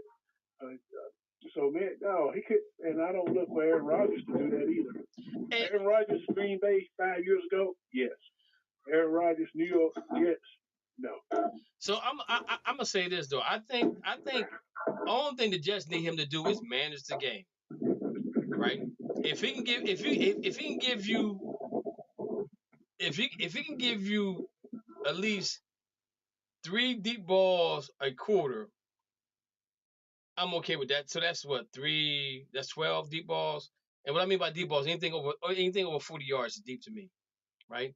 If he can connect on 3 of those deep balls, and all thing he got to do is Curry. All thing he got to do, I'm not telling him he got to be a superstar. All thing I'm saying to you, you just got to manage the game. Let the player do your job and let everybody else do their job, and we'll be okay. I think he can do that. If you're looking for him to be the Aaron Rodgers he was in Green Bay, I think we all know he's not that guy no more, right? No. I don't think he's that guy no more. But if he could just manage the game, I think he'd be fine. I think it'd be fine. But again, I think Cincinnati is a team that people need to be scared of. They were in last place at 9-8, without their quarterback. 9-8, ladies and gentlemen, 9-8, and they got they're right in the middle pack of the schedule, strength of schedule. So that right there within itself. Go ahead, Curry. Well, you're saying that Aaron Rodgers is a game manager now. I'm saying what I'm saying is the only thing he gotta do is be a game. Only thing he gotta do is be a game manager. Only thing he gotta do is be a game manager for them. He don't have to go out there and try to be like he was in Green Bay, because what they did, they brought him the pieces that he wanted and that he needed. Now, if he can't get the ball to the running back, they got a all pro running back. Only thing they got question mark really. I mean, the offensive line is questionable, but they got some rookies in there. So long as they protecting his left. Let me ask you a question, Kevin. Yes, sir. Okay, you're saying that we know that he's not the player that he was in Green Bay, right? Yep. But isn't that why the Jets brought him in there, to be the player that he was in Green Bay? Before he tore his Achilles, yes. Before he tore his Achilles, yes, I would say yes about that. But after you tear your Achilles, you're a whole different type of dude. You know what I'm saying? And that's my point all along. He's not going to bounce back. But I'm gonna say this though, not that easy. He don't have to do a lot, because he's not gonna. If he still have an issue with his Achilles, you know he's not gonna run. He'll throw the ball away before he runs, right? And that's what I'm saying about him being a game manager. I think that he'll control the game enough that he'll put them in a situation to win or lose. And who's better at throwing deep passes and get pass interference other than Aaron Rodgers? He does that better than he does it better than any other quarterback I know. He'll get that pass interference in a minute to get them down in that red zone. And I think that, and guys, help me here if you can. Defensively, they were in games last year until they couldn't be in no games no more. And I think their defense is pretty. I think the defense is going to be pretty good. Anybody think differently about the defense? Anybody think that the Jets defense can't keep them in games?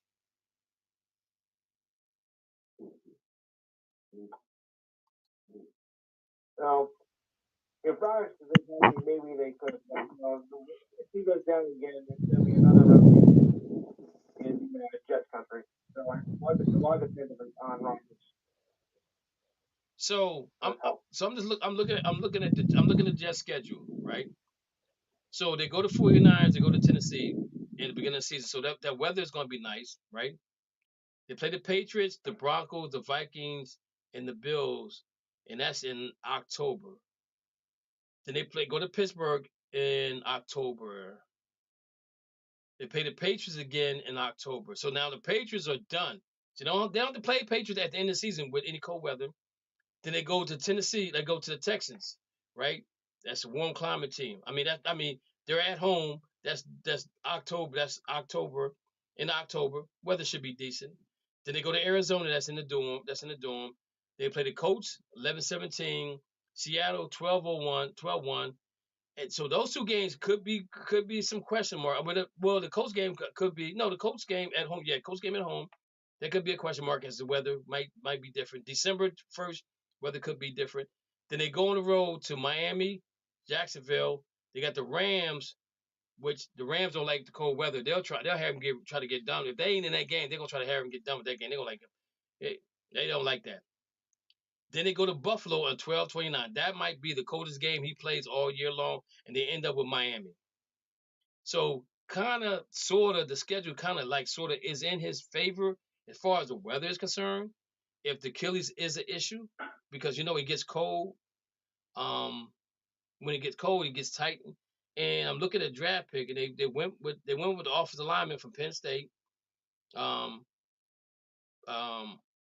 Ola Fanashinu, whoever he is.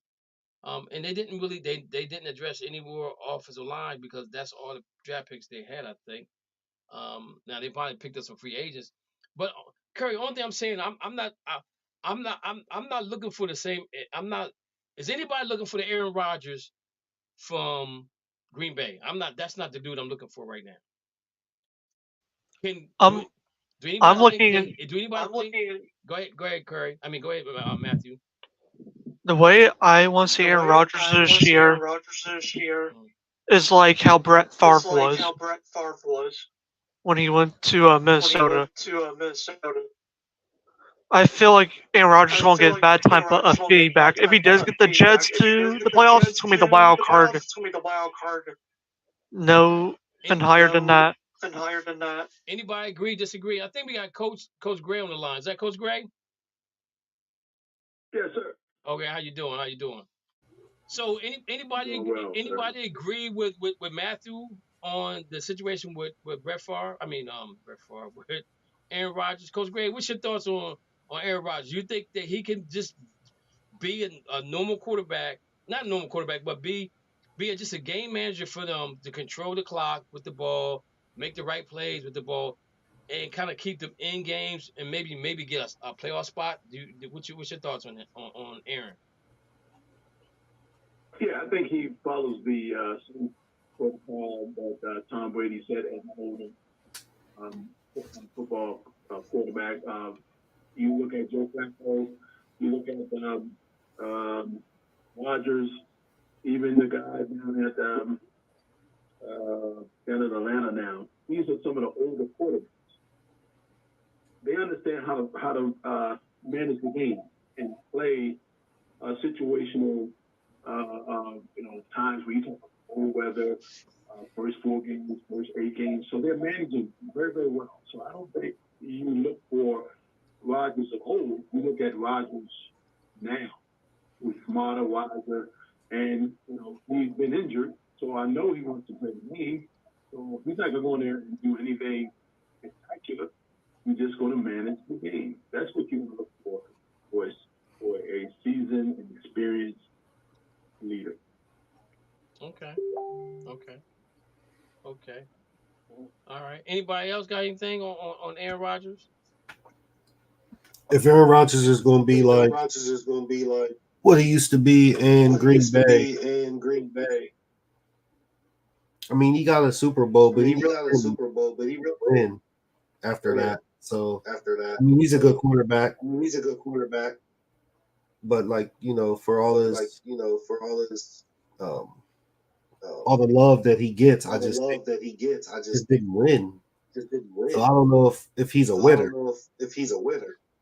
So let me ask you a question. So he has one Super Bowl win, right? Mm-hmm. Hey Mo, who did he beat in the Super Bowl that year that he won? You know who it was? I can't remember.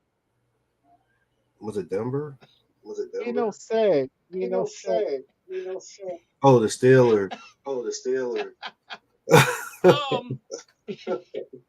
Um, but so is he the reason why they have never been back to Super Bowl? Um. Well, I mean, I look at him. Okay, he's Dan Marino with a Super Bowl. Ooh. Like he gets all the love. He has all this talent, but like he got one in 2010, and then bumped into San Francisco, and just kept getting his head knocked. And like he's supposed to win, like the one with Kaepernick, they should have won that. We beat the thing 13-10. In Green Bay, it was like minus 25 degrees on the field. They got home field advantage, and they lost. Yeah. Like I just don't believe in Aaron Rodgers. See, I feel like. Wait a minute, Matthew. Kerry, what did you say? I said that Aaron Rodgers is not the reason they won that Super Bowl. Because if Mendenhall don't fumble that ball, the Steelers win that football game. Absolutely. Yeah, you could say the same thing about the Patriots in Seattle, right? Tom Brady didn't win that Super Bowl. It's because of that play call. They should have ran that ball on the half foot foot, and you throw it an interception. There's so many factors in the game of football. One person don't always do it for you, or let me ask you guys a question. Who would you take prior to the injury, Drew Brees or Aaron Rodgers? Oh, Aaron Rodgers, hands down. Yeah. I'm taking Rodgers.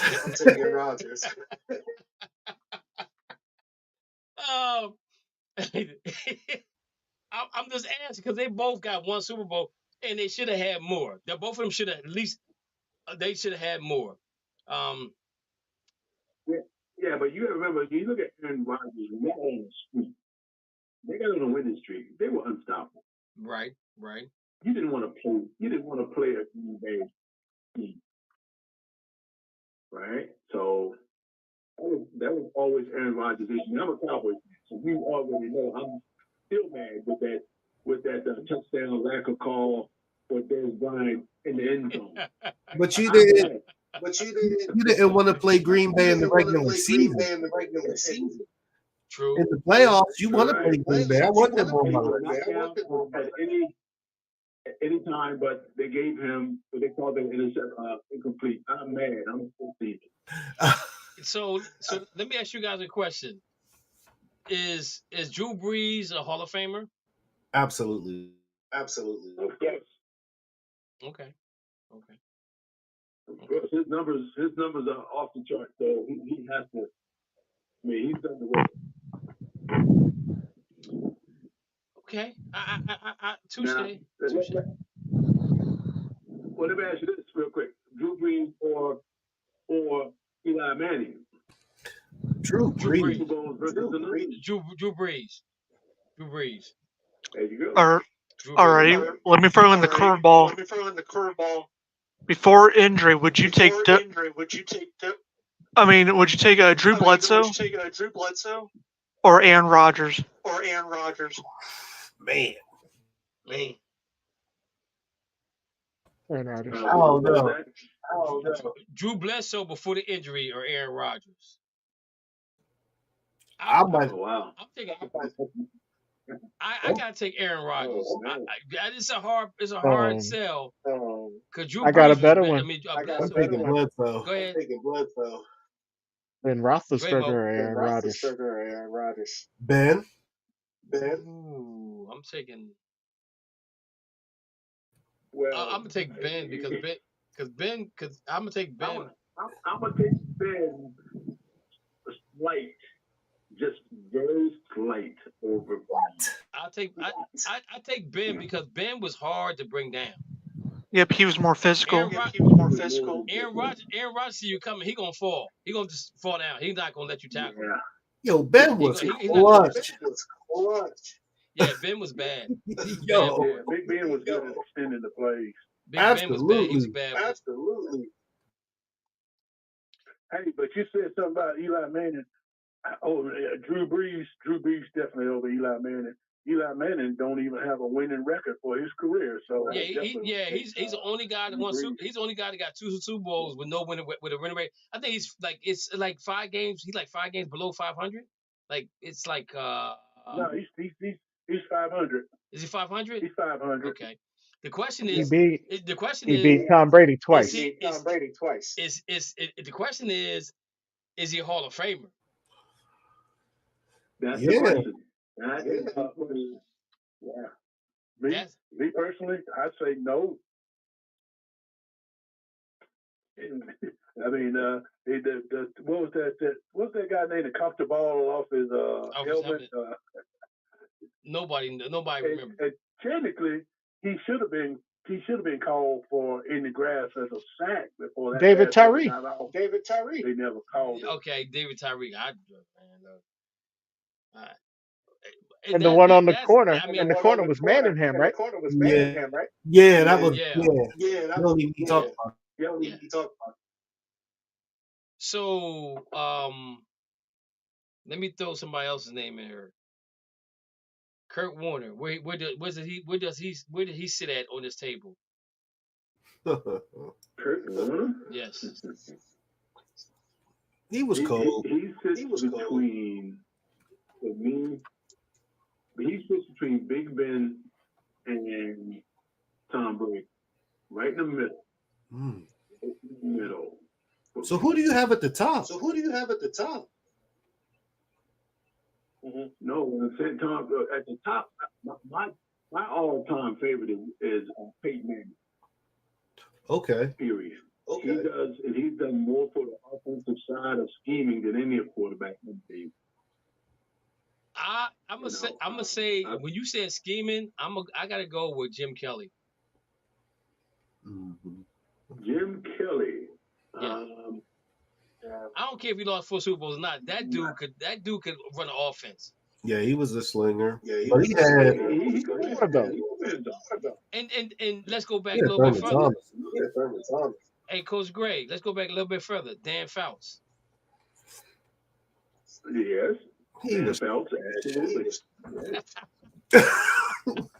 Dan Fouts. Yeah, oh man, he was if you never Dan Fouts, he was one of the best, man. I wish I wish they could have took Dan Fouts and Dan Marino and made them into one player. That's like saying Jay Schrader. Well, a lot of people didn't understand how good Ken Stabler was as a manager. And Ken Stabler, Ken Stabler, is he in the Hall of Fame yet? I think he was the Snake. Yeah, I think he's in. I don't think he got in. I don't think he's in. He was. I think he's in. Because they talked about Flores Flores not getting in. I think Ken's not. I think he might be one that's not in. Right.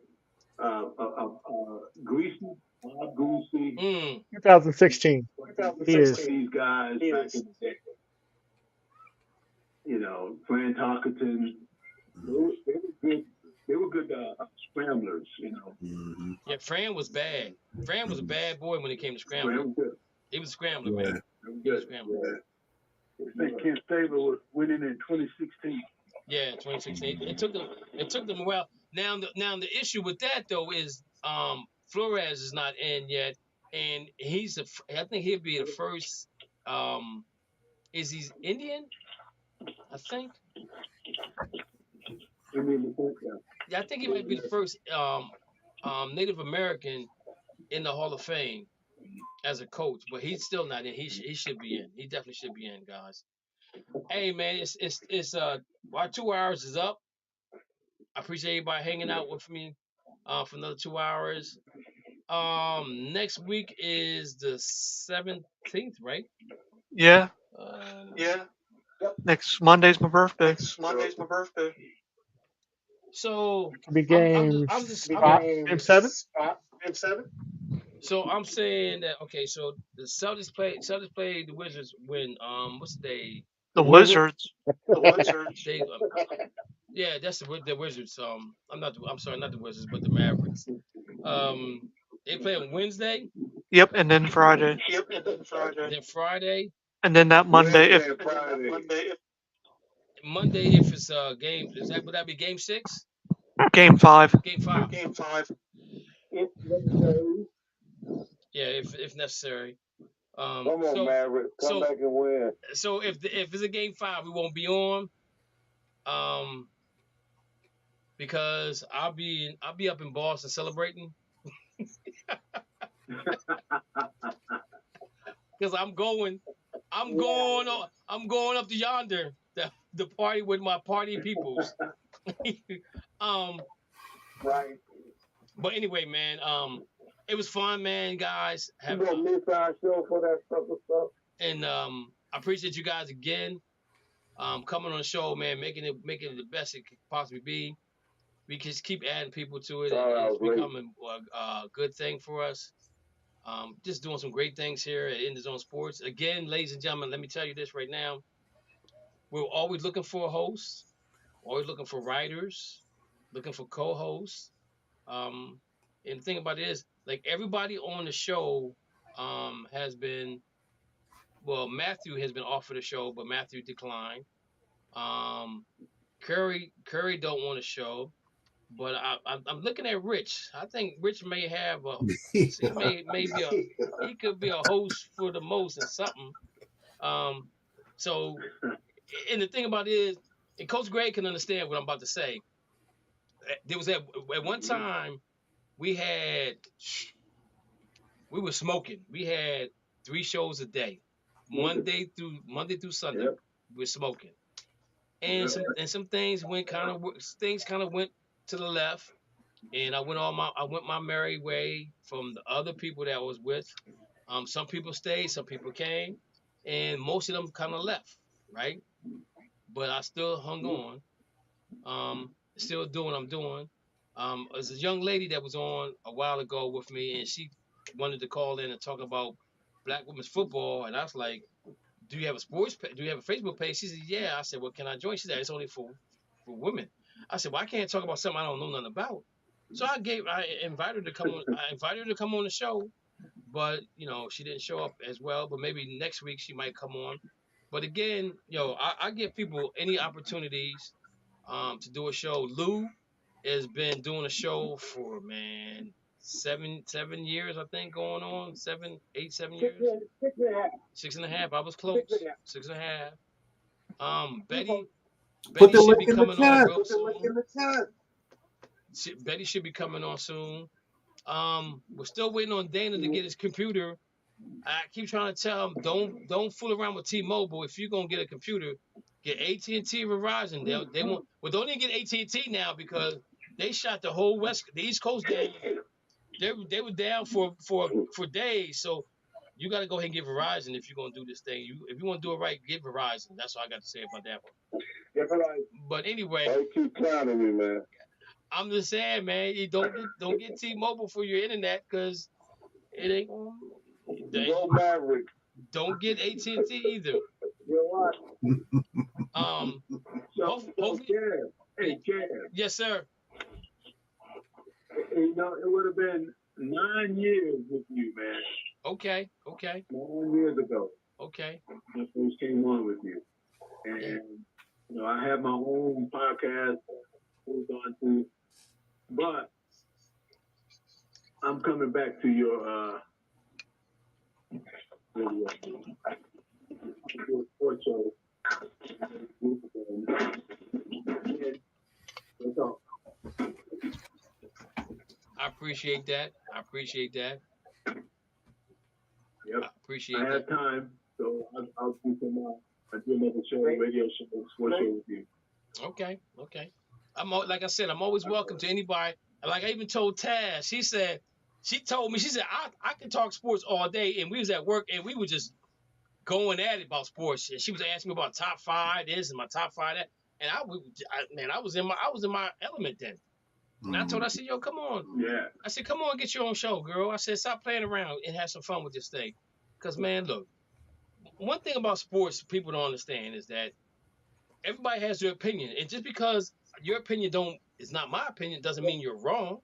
Right. That's just your opinion, and that's what makes sports so much fun to talk about. But then when you got an article that somebody writes that's factual, and you try to tell me that's not facts, I'm like, wait a minute, it's right there, it's in black and white. Oh, they just wrote it. I said, man, writers don't write stuff just to be writing it. They write it because they know what they're talking about. They got information from people. Well, to tell them this is what's going on. That's what's going on with this person. That's what's going on with that person. You know, this is the land of misinformation. But some people go out there and post stuff and don't even post a whole article. And I'm like, yo, come on. Now I'm gonna be honest with you. Sometimes I do that with a lot of stuff. I just post a little clip. But I go back and say, yeah, I did this because I want to get a rise out of Sixer fans. You know what I'm saying? I may say something like that, but it's all in fun. But I don't really bend nobody's ear about it. I'm like, okay, let's talk about it for a minute. And then I'll come back and say, okay, well, this is what the whole article said right here. This is the whole article. But people stop doing that. Don't post something so that you can be right when you're trying to defend the article you post. Because at the end of the day, I read everything when it comes to sports. I don't take nothing for granted at all. I go and read it for myself because you're not gonna tell me what the article said. I'm gonna read it for myself and I'll get my own opinion of it. And then we can debate about the article. But again, it was my opinion against your opinion. I don't have to be right, you don't be right, but the article is the article. Facts are the facts. People say Bill Russell's not the greatest. Bill Russell's not one of the greatest basketball players in the NBA, but he got 11 rings that say different. Someone said that they get an asterisk with those. Summers and JJ Redick said that mess. Yo, man, he almost. Yo, I'm telling you right now, if Bill Russell would have been around when he said that, he would have been in trouble. He would have been in trouble. And I mean, he's not lying because back then them guys did work other jobs because they wasn't making the money they're making right now. But what he don't understand is that when you have less teams, the talent is much better. It's way much better. But the game has evolved. Exactly. And what he don't understand is that they did not negate the fact that they're changed. Exactly. You know, Ken McHale, when Ken McHale played and they added Minnesota and all them other teams, he's like, yo, the league's watered down. The quality of basketball is not going to be the same because you got more teams now, so you're not going to get the same quality of basketball. Basketball has become a better game now. It's more entertainment than sport, and that's the part I don't like. I don't like that part. I need basketball, football, and baseball to be sports, not entertainment. Because I'm not going to movies to see a happy ending. How good Kevin McHale was in the paint. Oh, he was. He was phenomenal. Yeah. Yeah. In today's game, he would have 40 points a game. Yeah. Everything he did in the paint and didn't move a pivot foot either. He was a guys. Was he good? Yes. Mm-hmm. I think Kim Olajuwon learned that move from Kevin McHale. Absolutely. Kevin did coach him. Absolutely. Kevin did coach Houston, I think, for a minute, right? And he got fired. But anyway, guys, that's another topic for another day. Hey, I enjoy you guys as much as I hope you enjoy. I enjoyed you guys as much as I hope you enjoyed me again. And I'm always here every Monday from 7 to 9 until August. Till September. Then we go 6 to 8 because we got football on. And is Dana still out there? Dana. Is Dana still? No, Dana. Yeah, Dana is out there. Let me get him off mic. So Dana. Hello? Dana, so you're going to who's your partner with the pick'ems? I think you and Matthew should do pick'ems. That would be a good. That'd be a good two. That'll be a good one. Yeah, that 2 tandem Yeah. there. Yeah. Because Mo just told me that he might not be on the show no more because his hours of operation at work has changed. So we're gonna miss out on Mo in the near future. But hopefully we can get something, get him back some kind of way, because he brings certain things. I'm ready. He brings stuff to the table that most people don't bring. But anyway, guys, we like 10 minutes over with. I'm gonna let you guys go. Y'all have a good night, man. God bless you. Be safe. See you when I see you. And let me see if I can find this thing. Go Mavericks. Where they going, Dana? On vacation? Hey, everybody, I want y'all. That's the wrong one. Why is that still on here? Thank you for listening to the Just Us Sports Talk Show. You have been entertained in the sports world by K. Dix from Harrisburg, Pennsylvania, the small city with a large heart, Dana the Hater Clark from St. Petersburg, Florida, and Murray E. Baskerville from Gotta Be More Careful, Baltimore, Maryland. Remember, we throw stones and we do live in glass houses. Big time players make big time plays and big time games. Stay ready to be ready. You have been listening to an In the Zone Sports Talk radio production. Remember, you can hear us again on star107fm.com on Saturdays from 11 a.m. to 1 p.m. Eastern Standard Time. Be sure to download the Try 99 TV app on any smart device and subscribe to In the Zone Sports Talk Television. The cost is $4.95. Thank you in advance for your support.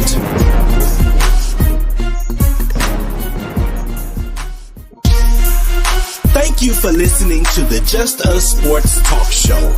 You have been entertained in the sports world